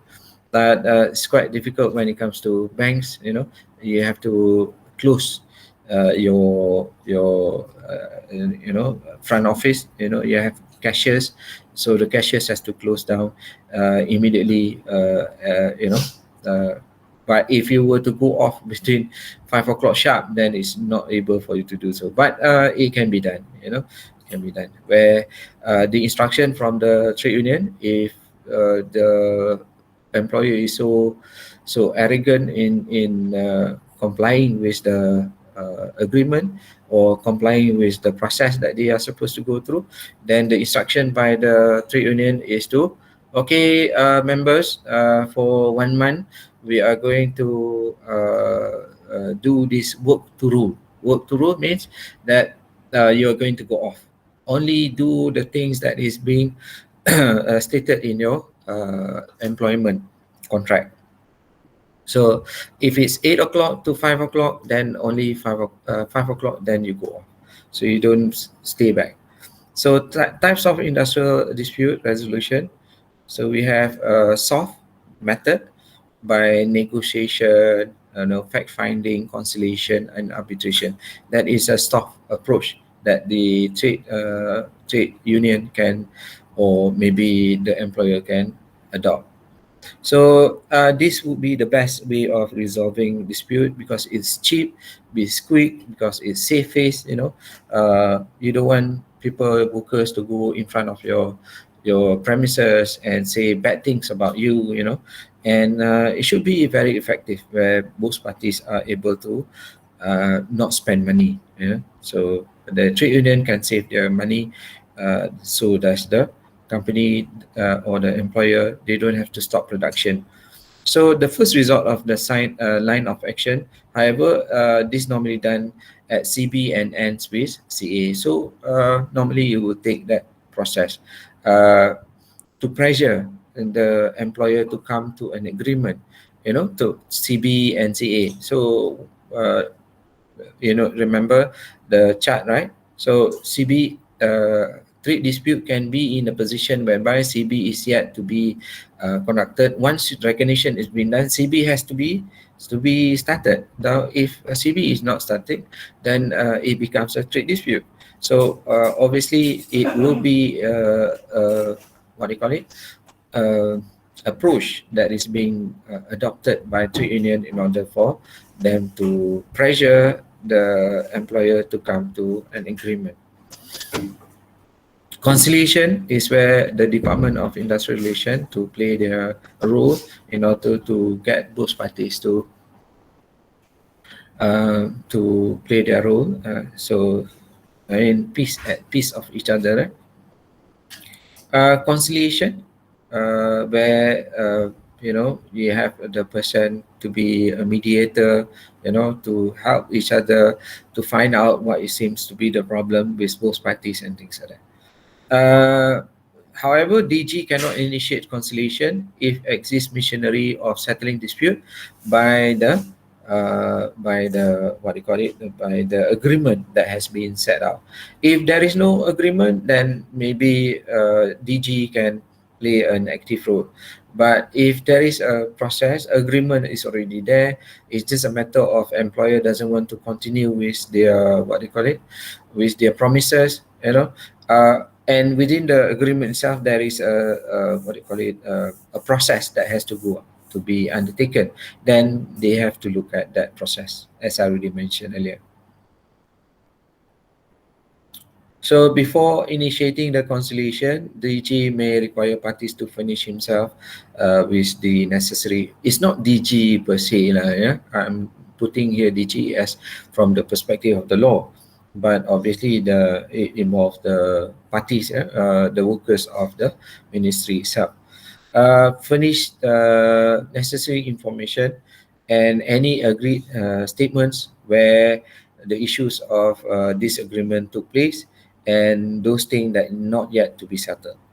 He may direct parties to attend conciliation conferences in order to discuss things matters by putting the date, time, and venue, in order for them to do that. Conciliation, where TD, in his opinion, still thinks sees TD cannot be settled. DG is required to notify the minister, and usually there will be a reference to the industrial court because getting somebody to be the mediator, the union might be seeing the minister or the DG is one-sided. If they are not happy, then the conciliation process cannot go forward. And obviously, DG have to notify the minister. Why? Because if the strike that is looming ataupun the strike that is going to be implemented by the trade union, can you imagine trade union of Tenaga Nasional going on strike? So what will happen to the industry of supply electricity in Malaysia?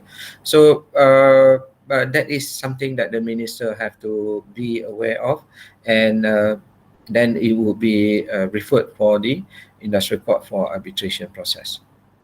So in arbitration, only one agency responsible, the industrial court, where the one sole person would be able to oversee the problem.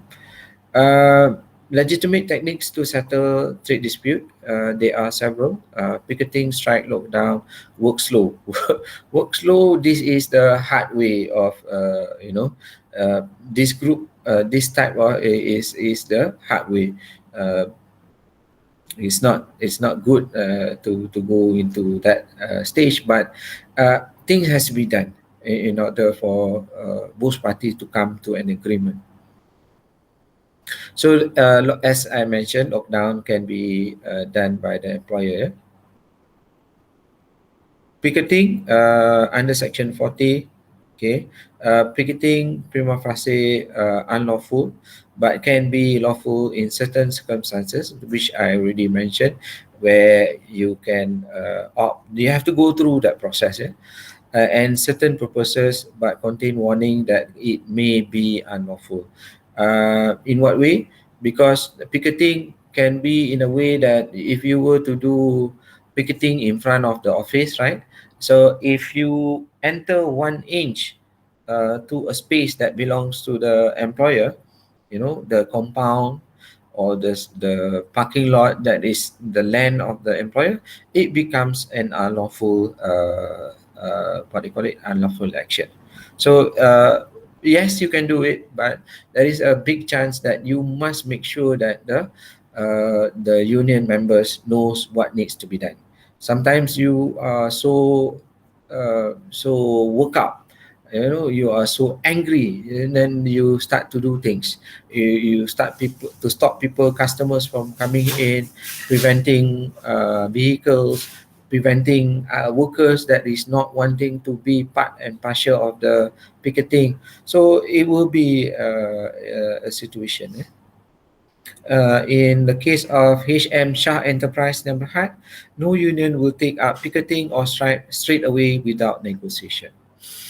So this is the decision that is being made uh, by the courts. Right. If within the law, then it will be lawful. If courts prohibit, then obviously democracy will obviously crumble. So it is not something that it is allowed. Syarikat Perjalanan Terus Batu Kuala Lumpur Sdn Bhd and Transport Workers Union, we have the situation of picketing is apa ni I tulis ni? Sorry, it's not a lawful weapons for workers. It is not lawful workers of workers. The limit of lawful picketing are simple picketing in the employee's own time. No disruption. I mean, obviously during the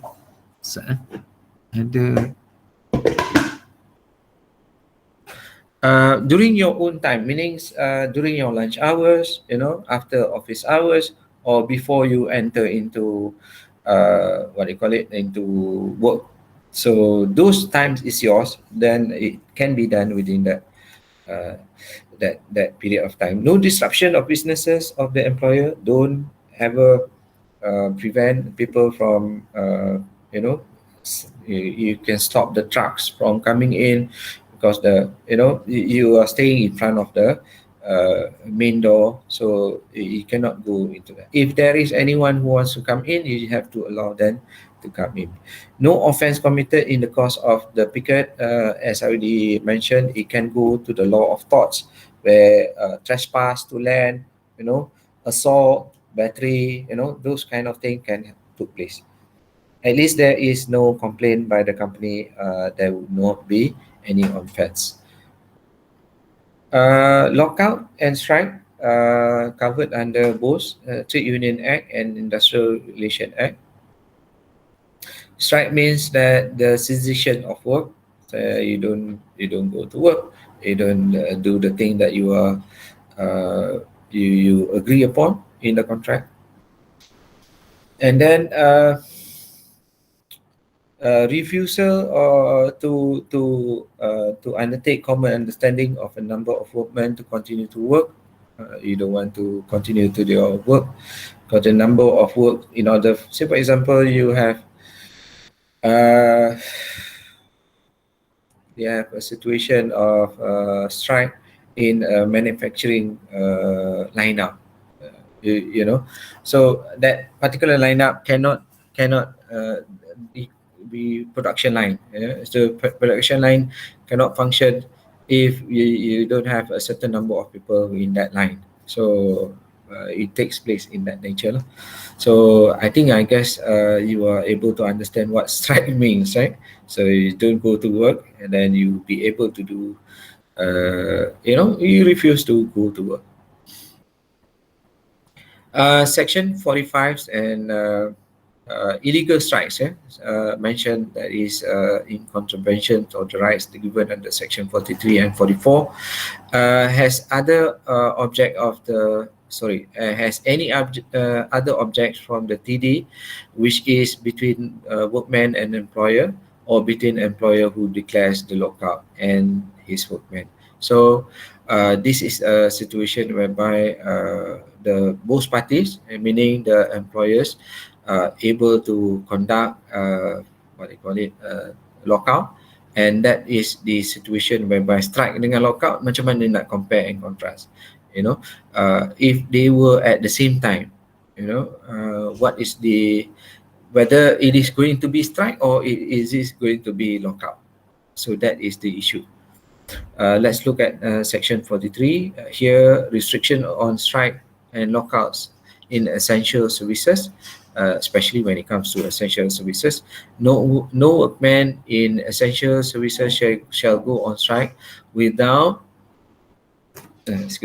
without giving notice to the employer about the strike within 42 days. I already mentioned that earlier on. Within 42 days before the strike is taken place, within 21 days of giving such notice, or before the expiry of the date of strikes specified in any notice above mentioned. So if they were to give notices about the strike and they cannot go on strike before the notice has been expired. So the notice is 42 days. And then 42, no employer carrying on essential services shall lock out his workmen.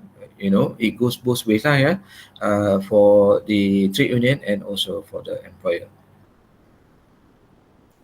All right. Prohibition of strike on lockout, Section 44. No workman shall go on strike. These are the areas that covers that. Because you cannot go on strike when process is going on between the minister to be involved in the problem that is being faced by those parties, by most parties. Okay.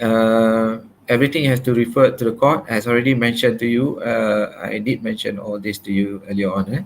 So just giving you the provision. Strike and lockout. However, strike can be declared in result as the illegal lockout. So if, say for example, the employer they committed a lockout that is illegal in nature, they have not pursued according to the provision that is being stated, then it is considered as an illegal. So then the trade union can counter immediately with the strike.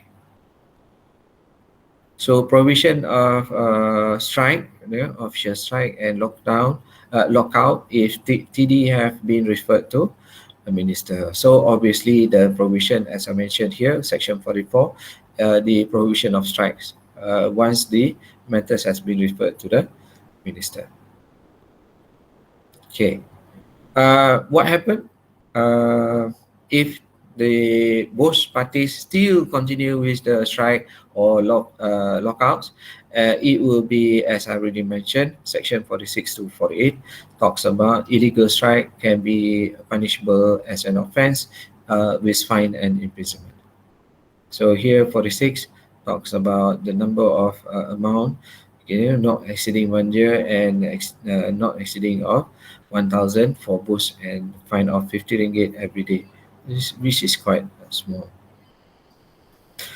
Okay, yeah, okay, this is also the provision for the strike under the law. Now, when you talk about secret ballot, in the process that I already mentioned, talks about secret ballot, right? So the secret ballot must state the nature of the act which will be done or omitted by the employees. Before any action can commence, trade union must get the support of two-thirds of the members in order for them to proceed with the strike. So the decision of the trade union, in order for them to go to strike, they have to fulfill certain requirement, which is two-thirds members have to support, and it has to be done by virtue of secret ballot. Why? Because we don't want, the law is knowing that yes, it is the right of the employees to do so. However, what members, you don't want members to blame each other.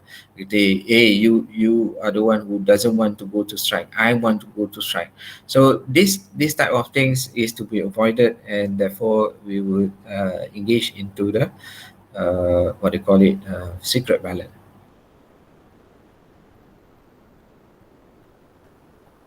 Okay, mentioned here, you can look at the C here.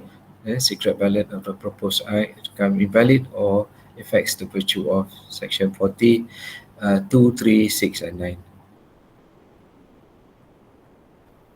The result of that secret ballot must be submitted to the Secretary of the Trade Union, to the Director General of Industrial Relations within 14 days. So steps, mini steps that has to be done in order for the strike to take place. After getting the result, the secret ballot, Director General has the right to following actions: to conduct investigation so about the proposed strike, will not contravene to the provision of the law. Remember, I mentioned about critical, essential, uh, supply of, water, electricity, essential services. And also, DG have the right to ensure secret ballot was taken appropriately, and by getting the ballot papers and inspect and retain the at a specific place. This was just a document in order for them to verify. After getting the result of the secret ballot, they have also the right to declare the secret ballot has to be that has been taken to be invalid if the trade union is found to be contravene with the provision of the secret ballot. Then, just like any election, it is open to contest by the people, and it has to be transparent in the principle of natural justice. Okay, Secretary of Trade Union must ensure all ballot papers and related documents are kept at the registered office of Trade Union for the period of 6 months after the completion of the ballot. And then when all procedures have been complied, then they can strike can only be launched 7 days after it has been received by DG, and the validity of 90 days for them to start off. Then you have to give notice lah, in respect of those services. So this is the consequence of trade union who starts the unlawful strike. They can be imprisoned, they can be fined. Here in the court decision of the strike, Southeast Asia Fire Bricks, Sdn Bhd, and Non-Metallic Materials Product Manufacturing Employees Union, the federal court, okay, so there is a situation whereby the employment contracts are not broken. If it is not broken, then therefore they have to follow the agreement that was made in the contractual relationship that they have. So whenever you go and look at the contractual relationship, initially when the employee sign. So obviously, if it's not contravening any kind of law, then it has to be something that you have to uh, carry on. Uh, Raja Azlan mentioned in this particular case also that the right of employee to strike is an essential element and the principle of joint consultation, meaning before you start off, angry and taking action against someone, like you want to blame someone for contravening with the provision that you have already agreed upon, then there will be a series of consultation, as I already mentioned, conciliation and arbitration. There will not be any balance in the industrial relation today without the freedom of strike. So once everything has been exhausted, once everything has been done, obviously you can proceed with the strike. Here, offshore logistics, Nemhat, we have a case where workmen provoked the strike, uh, where it is considered as illegal, and guilty of serious misconduct. And if needed, this warrants dismissal itself. Pen fibers, Nemhat, we have another case. Go slow or slow down accompanied by loss and damages to industry would not be received as any sympathy and leniency from the court. So instruction from the trade union to go slow in their work is not something, it can be a technique that been used by the trade union. However, if it's found to be accompanied by losses to the employer, obviously the courts will go down very harsh towards the trade union for doing such a move. Lockouts, yeah, that is the strike. Yeah? Let's look at lockout. Lockout is the intention of the employer to disallow members of the employees to come to work. By definition, closing the place of employment, suspension of work, and refusal of the employer to continue by employer to continue with to employ the number of workmen. So that is also in a way comprises or deduced to lockout. So in the same case of Southeast Asia fire breaks, employer not present at work cannot be violating the contract of employment if they had informed the reason for their absence. So if they were to give a blanket, the trade union will do that for them. So the list of those members that is not going to come to work, in the notice that they are going to conduct strike, these are the members that is not going to come to work. So you cannot use that list in order to backfire after the strike has been removed.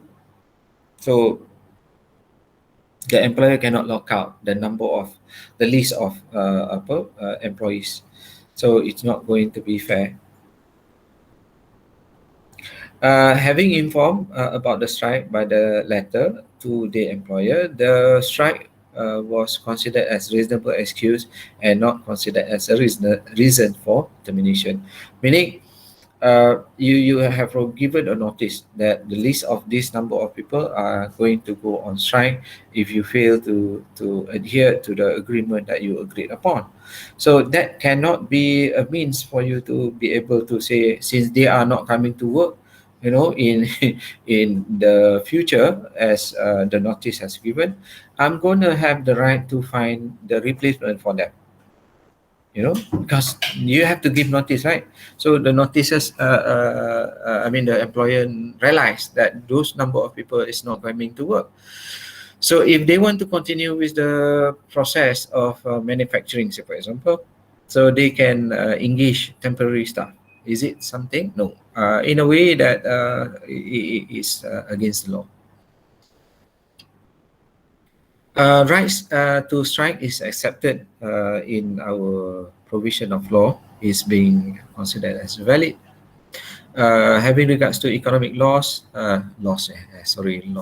then of the nation, whether the employees who decided to go on strike did not have any other alternative, because yeah, I mean, strikes is something that is going to be detrimental to the economy of the society and the nation. But it is, as what Raja Azran said, bottom line, strike is something that you have to allow. So lockout, you cannot be imposing on the on the staff.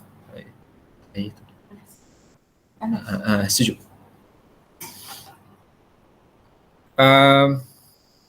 Strike was, in a court opinion, at the last resort, as I already mentioned, last resort for the employees when there is no other alternatives.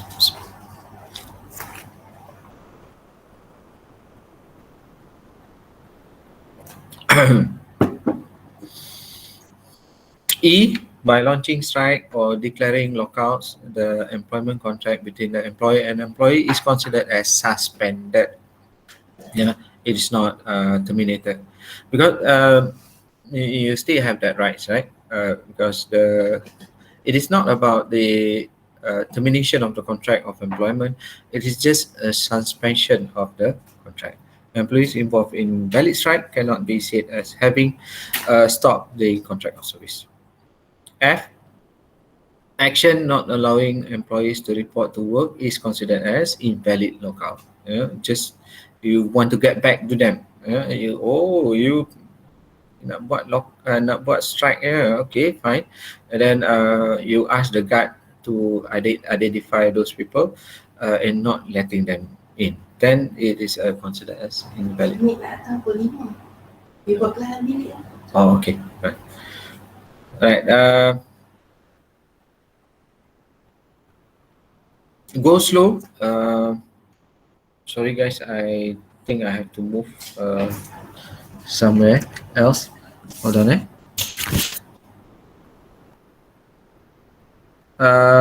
do you want to take a break? I'm so worried about the area that we have not yet covered. Kita ambil break sekejap, 5 minutes. Okay, sir. Alright. Apa je, sir? Tak boleh. I pindah ke sini.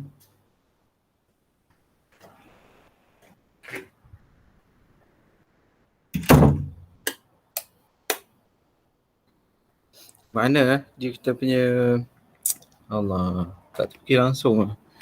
I'm in and out of the diabetic punya situation ni. So mana guys? Dah dekat sangat dengan exam.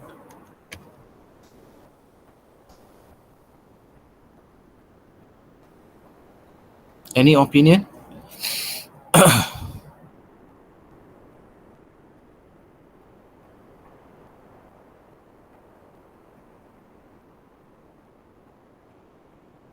Opinion apa, sir?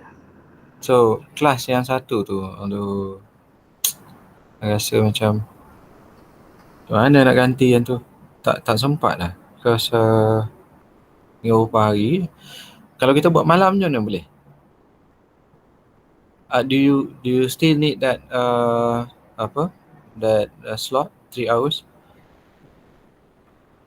Kita boleh buat weekdays malam ke? I think now we are crammed with assignments, sir. Oh, Yes, I see. sir. Kita I nak see. kena siapkan semua tu. Ada 8 to 9 to go. Hah? Astaghfirullahalazim. Mine dah habis kan? Ada lagi satu sir punya yang kelima. Oh, okay. Don't worry about that, because I've been receiving biasalah the issue of death by student dying, being pressured. So take your time. You want to submit, kita ada 22 hari bulan. So You nak submit lewat pun tak apa, tak ada hal. Don't worry. Itulah Okay. tak nak ada kelas kita pun mati juga sir. So macam mana nak buat? So Allah Akbar. Allah. Tapi insyaAllah I think we are able to cover whatever we need to cover today. Sekarang nak habis lah. Lagi sikit lagi. 432. Lagi 20 slide.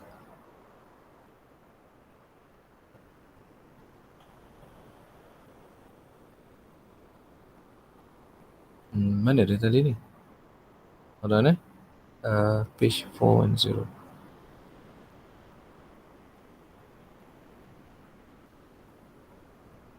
Okay. Let's continue. So if say for example, can you hear me guys? Boleh dengar? Boleh sir. Alright. Clear sir. So go slow is something that is being adopted by the trade union in order for them to pressure the what do you call it, the employer, right? So it is something that is considered as not acceptable lah, to the standard of practices between employer-employee contractual relationship, kan? So because you orang kata dapat gaji buta lah kalau you go on work slow. So as I already mentioned, this work slow situation can be seen in the case of Go Ban Huat Pottery Works, Sdn Bhd. Acts of deriving the employer the right over energy loss and wages, should be dangerous and stop work by strike, as an equipment will not be stopped working, and many equipments will be stopped working, and it will cause more danger and losses to the company. It can be as a sabotage act by the employee. So this is not acceptable by the standard of law. So UASA batteries Namhat again, the duty of employer to ensure usual and reasonable revenue. If they decline to perform their duty, they are guilty of misuse of works law, which seen as a sabotage. Again, sabotage is being raised, and obviously you are have the right to terminate as penalty. So how do you know which whether the work slow? Instruction by the trade union to go to for the staff to work slow, or the rumors. They don't issue official letters for the members to go slow, but they spread up instruction, but if you can trace the instruction coming from, it's quite difficult for the employer to do that, but if they can prove in a way from evidences that they can provide to justify termination, then if the employees want to retaliate and take action against them, they can present it to the court in order to make it official that the good work slow is the action. You can use the history. So they went into negotiation failed, and then on top of that, what do you call it, the trade union is not happy, and then suddenly the performance of the productivity sharply went down. You can, as employer, the production and on the revenue that you are getting, you can easily show it on the chart. So you can nowadays it is very easy for them to identify which area that is reducing in their productivity in terms of their work performance, especially when it comes to production line. Production line, you can see who is not performing, and because humans, they are not like machines. Machine break down, machines causes error. But slow down, the product is still there, but I mean the nature of the number of products being produced for that particular period of 1 hour is reducing. So it can be associated to work slow measures taken by the trade union. So action can be taken towards them. End of chapter 8. Okay. And moving on to industrial court, the last chapter, hopefully, for us to look at. The industrial court, if you look at this, we have two areas, just to give you a bird's eye view of the industrial court. We look at the forms of industrial court dispute resolution and the powers and jurisdiction of the industrial court in Malaysia. So let's look at the first one. Composition, it will be comprising of a president and a number of chairmen, comprising of two panels, one representing from the employer and the other representing from the employee who are appointed by the Ministry of Resources. Yeah, so this is with regards to industrial dispute. So jurisdiction of this industrial dispute panel over trade dispute referred to Ministry for Arbitration. Then obviously either voluntarily or compulsory. So you volunteer yourself to be in the position that you want the minister to handle the problem, or the minister says you are to handle the problem with me, right? Or demand that you have to forward the problem for the minister to handle it.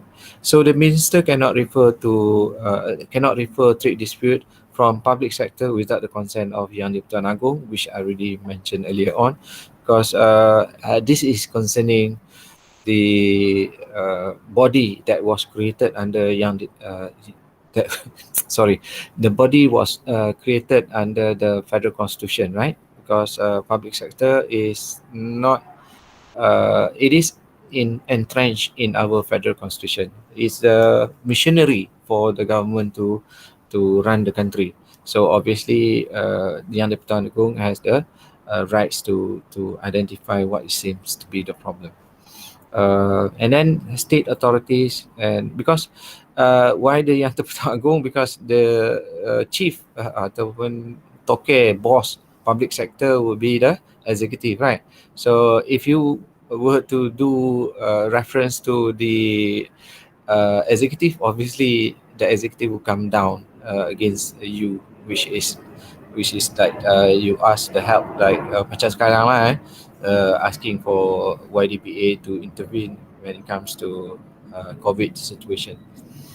Awards, the ability for awards, look at the preferably within 30 days lapse to enact according to equity, good conscience, and substantial merits of the case, without looking at the technicalities and legal form. Obviously, I already mentioned awards.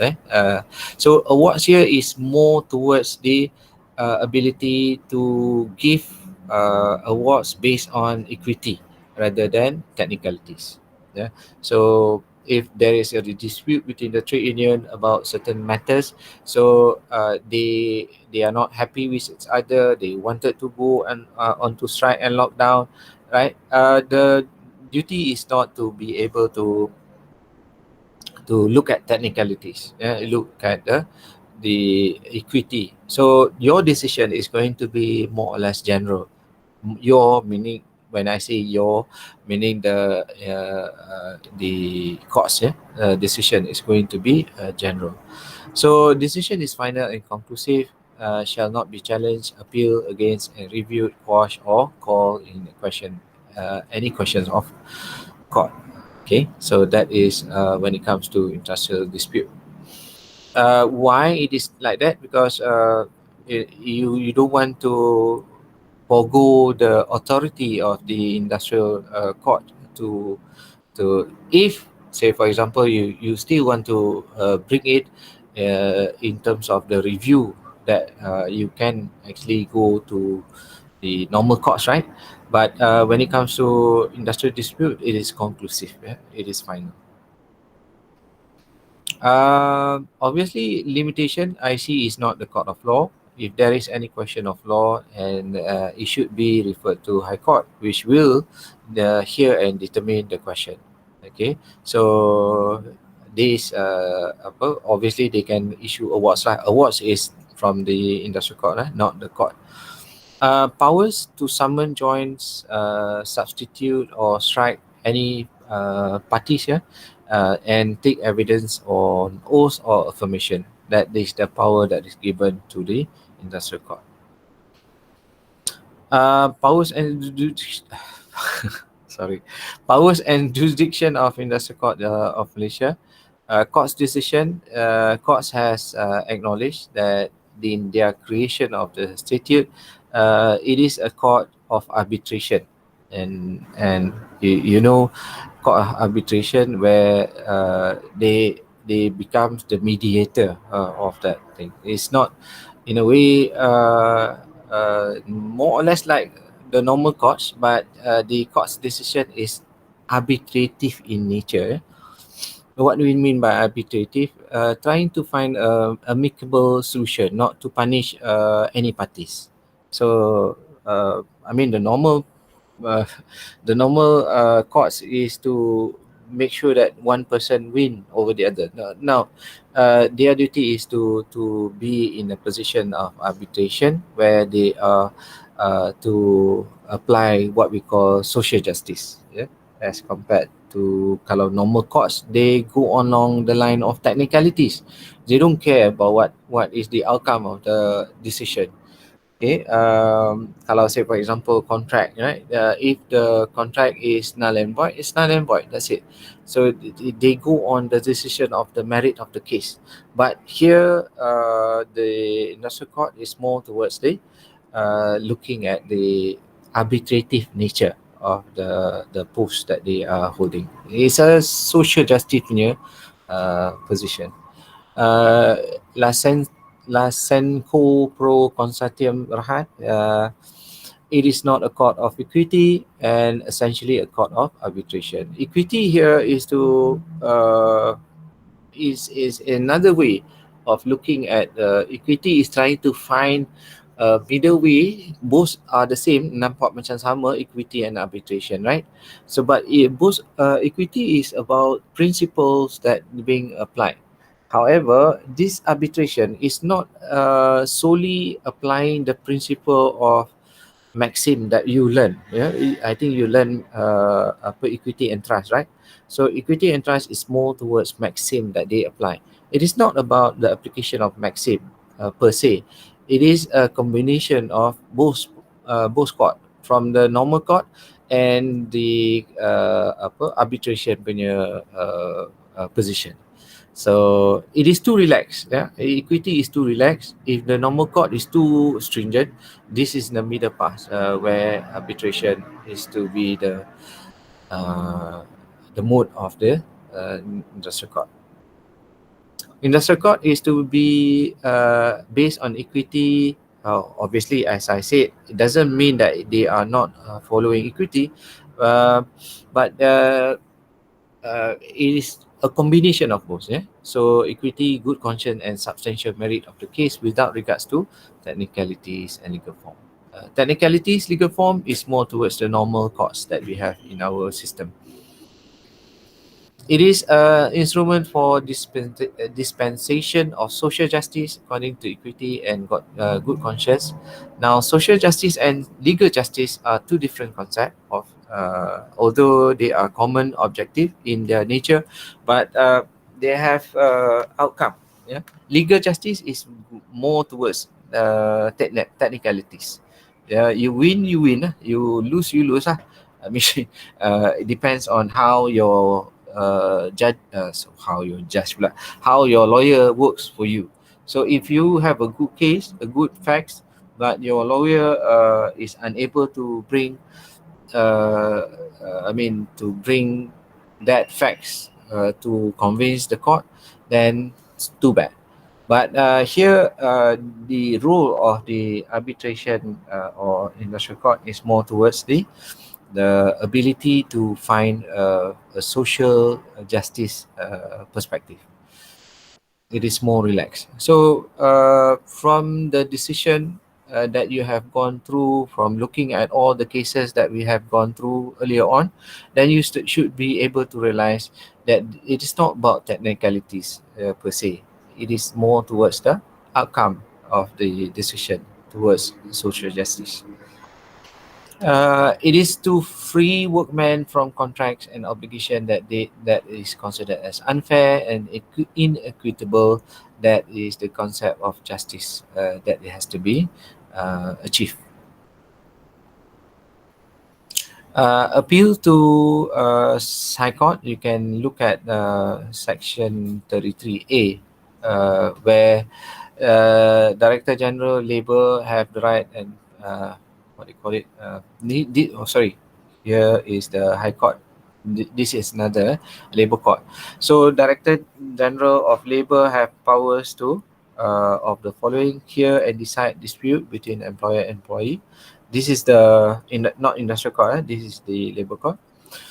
Hear complaints, failure of any wages. This we are going back to the previous topics. Hear claims of a subcontractor pertaining to the supply of labor in terms of payment of amount owed. So we have people that is providing labor and then they are not getting what they are supposed to get based on the agreement that was signed, and they can uh, ask the DG to come into play and try to resolve it. Hear and decide cases concerning demotion and suspension of employees. Sorry about the spelling. Hear cases relating to keeping registers and employment documents, and then here matters with regards to wages, overtime, annual leave. Apa banyak ni spelling. Sorry that. Public holiday, female employees issues, yeah. And then examine certain employment organization from time to time in terms of issues that is being complained by the employees or the trade union themselves. Order any employees found to be able to provide information in respect of offence committed under EA. So hopefully that information, whenever employer taking action against the employee, obviously some information needs to be verified, evidences. So you need to get those employees, for corroboration towards the or confirmation towards the action that has been taken by the employer. Kadang-kadang kita tengoklah keadaan di mana injustice that is going on. So the Labour Office can ask employers to end of chapter 9. Habis. Right? Okay, that's the end of the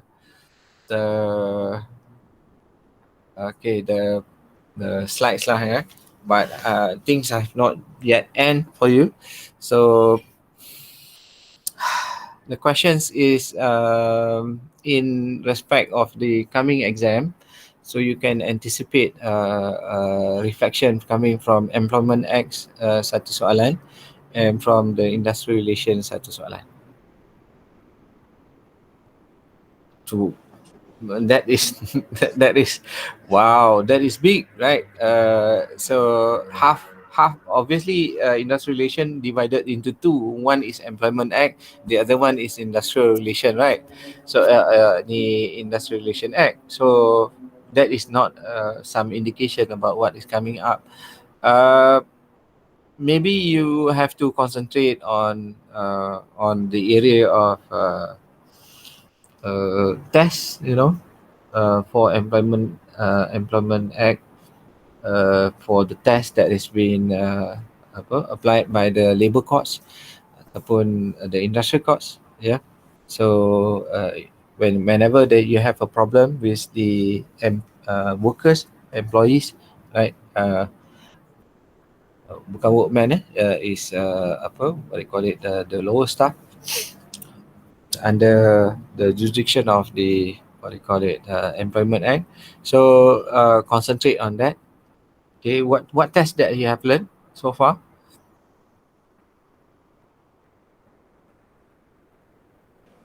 Tak ingat sir. In order for you to determine whether a person is an employee or not, obviously you undergo that kind of test, right? To determine whether that employee is employee or not. Obviously, yeah, The control test yeah, center. yeah. Good. Okay, right. That will be one area that is normally being asked exam questions. Yeah, that is one area, and the other area is looking at the trade union itself with regards to things that they can do, things that they cannot do. A situation might be created to reflect the activities of the trade union, whether the trade union is able, in your opinion, to be doing things according to the law, or if it's not, then what is your opinion towards that action that they are taking. Sometimes they can ask their members to going slow or go on strike without giving the information or proper notices and things like that, right? So the one that we just covered recently in this class. So those are the one that is likely to be the ones coming out in the exam. Boleh? Boleh nampak? InsyaAllah boleh. Final berapa soalan Ustaz? 2 soalan. Okay. 2 soalan. So 20-20. That's it lah. Kalau tak faham tanya saya tak? Macam mana Amin? Kalau tak faham boleh tanya saya tak? I cannot dwell in the discussion about soalan exam. So I think I have to be silent, because if you were to report nanti tak lagi masalah pula untuk kita. Kita kena semua cancel the examination, kan? So tak apa, it's not going to be something that is too difficult lah, insyaAllah lah. Don't worry lah. I'm not going to create a situation yang kata, ya Allah soalan susahnya. Tak adalah. Anyone that have gone through the process of study ni, insyaAllah no problem. Sir, Ya, saya Syazrin. Court of Industrial tu, one of the cases daripada assignment 4, saya tengok dia dari Industrial Court, they go to High Court. And then in the case itself, they mentioned that the appellant appeal, but the appeal was heard at Federal Court. So dia tak pergi ke Court of Appeal ke sebenarnya? Because jurisdiction, you belajar MLS kan, Federal Court will a question of certain issues will go to Federal Court for decision, for opinion kan. Federal Court dia punya ni, dia bukan hear the case, dia cuma what they call it, to settle certain issues sahaja, or certain issues of dispute. So macam Anwar Ibrahim punya case, it went to Federal Court in order to look at the evidence. It is not the case that goes to the Federal Court. Cuma they bawa untuk nak identify the evidence. Can the evidence be produced in issues of evidence sahaja. So opinions, that is that is the function of Federal Court kan. Oh, okay. Rahim, ada soalan? Lagi soalan guys? Tak ada sih. Tak ada. Aduh, kesian kat you all. Okay, don't worry. In fact, kalau you nak, to what extent you dah buat assignment 4 tu? Dah submit dah, sir. Assignment 4 dah submit, tinggal assignment 5. Assignment 5. Kalau assignment 5 tu, pergi cancel je lah.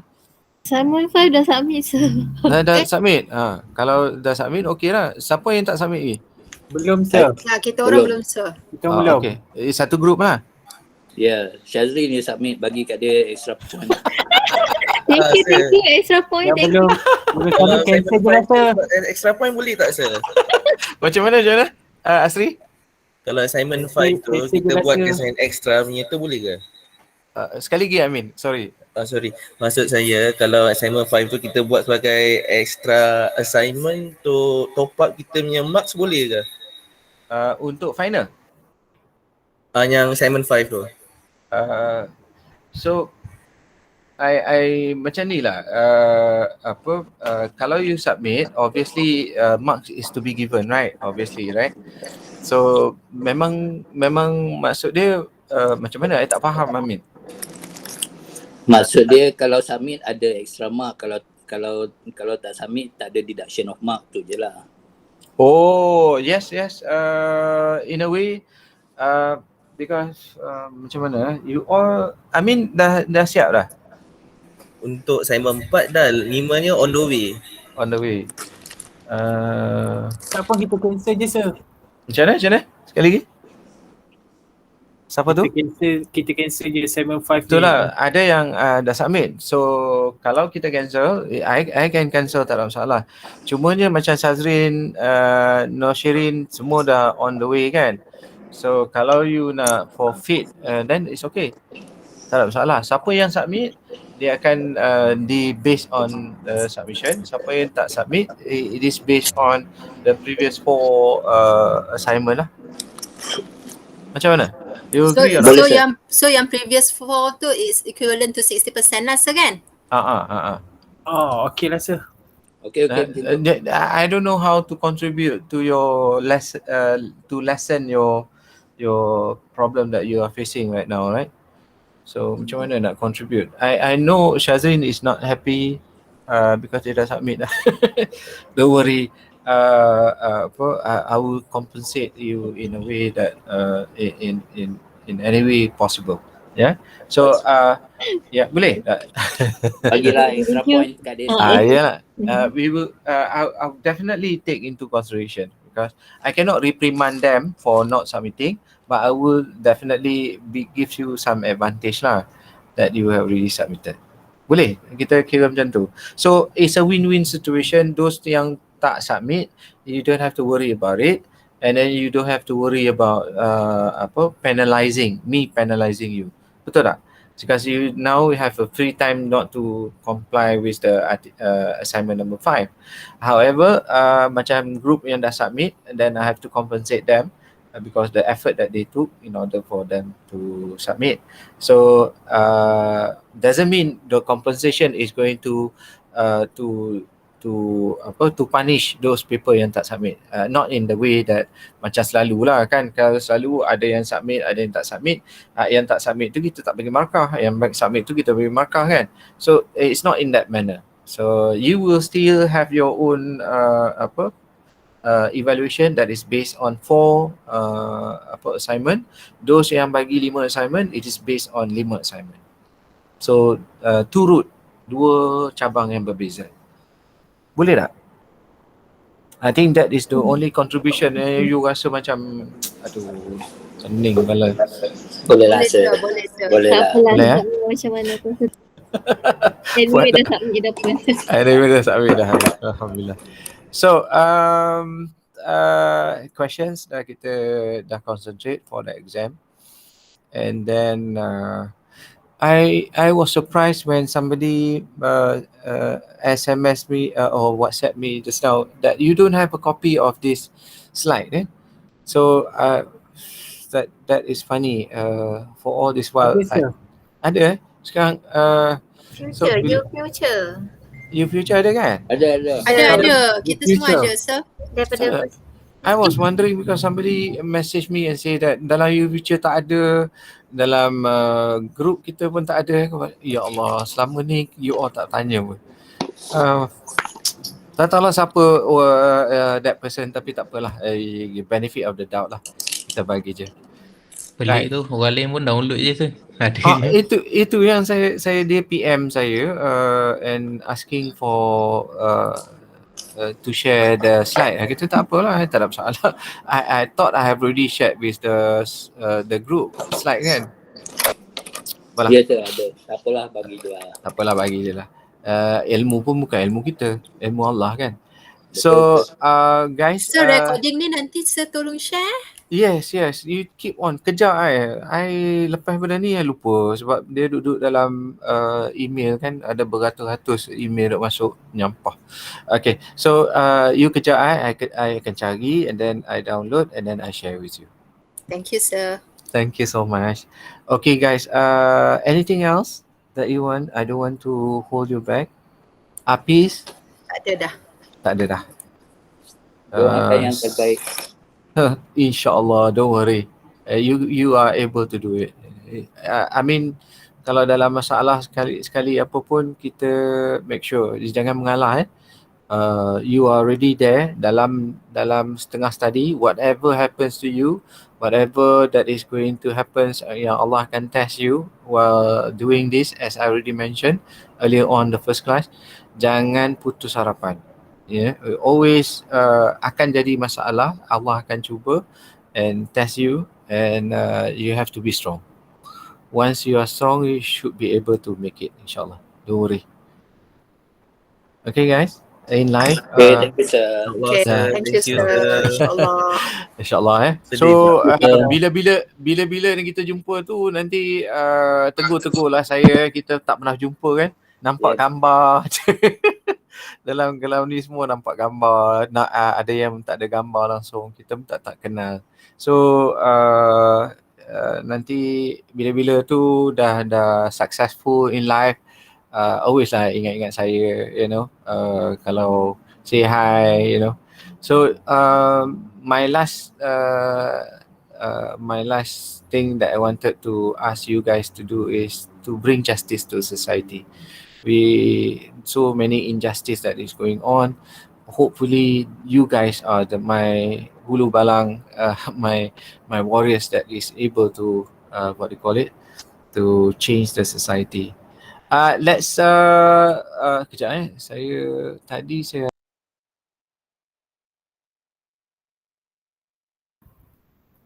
Terus live meeting. Saya dah left. Macam tu je. Saya terkeluar kot. Tak habis lagi cakap dah keluar. Saya add balik. Babe. Kawan yang minta tadi. Oh, ingatkan saya dah Okey, saya dah masuk dah.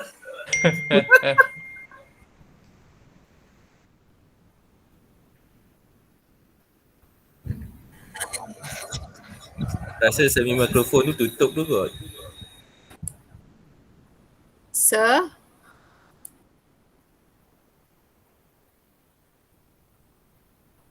Atan mana Atan? Ada. Hai, sorry. Tertekan. Kejap wait a minute. Tadi saya tangkap gambar dengan di other class. So saya print screen. So bila print screen, dia ada dalam memory. So kalaulah saya print screen sekali lagi, habis. So boleh buka kamera? Dia nak tangkap gambar ke? Boleh je. Tolong nak tangkap gambar. Lah. Sekejap ni sir, ke tudung dulu. Siapa yang tak pakai tudung tu minta maaf. Tak payah buka pun tak apa. Tak ada hal. Kami yang lelaki tu. Tak buka lah macam tu. Dia muka handsome-nya. First time tengok muka you all Alhamdulillah. Okay. Siapa Azhari? Oi, Azhari tu dia muka wow. Tak kenal lah. Okay. Everyone ready? Ready sir? Okay. Ready? Okay. Syazrin belum sir? Syazrin. Okay. Mana dia print screen? Okay. Okay. 1, 2, 3. Right, freestyle. Jangan freestyle lagi. Saya nak ni kejap. Bagi saya paste dulu. Ctrl V. Okay, freestyle. Okay, thank you so much guys. Assalamualaikum. Take care. Salam. Thank you Thank you, so much, All the sir. best. Thank you, sir. Salam, Thank you, sir. Salam sir, thanks sir. Semoga Thank halal you. sekali semua sir. Halalkan saya punya Halalkan, pengajaran ya. sir. Halalkan Salam. ilmu yang sir InsyaAllah. bagi. InsyaAllah. Saya memang halalkan lah. Tak ada apa-apa pun. Bukan ilmu saya ya. Tapi Thank you so ajar much. juga. Terima kasih sir. Terima kasih. All the best. Thank you, Thanks sir. sir. Okay, bye sir. Bye. Bye. Terima kasih sir. Thank you, Psycho. Thank you so Salam. much. Thank you so much, guys. Yes, sir. Thank you. Assalamualaikum. Selamat Hari Raya. Selamat Raya sir. Selamat Hari Raya. Selamat Raya, sir. Selamat Hari Raya.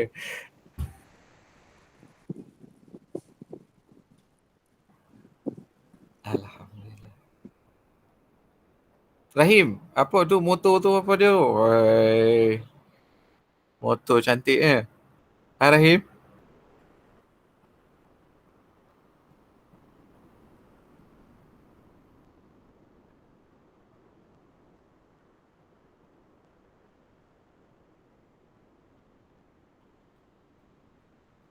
How do you do this? Okay. Let's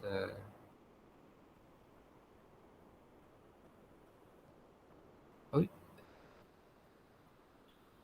Let's start recording.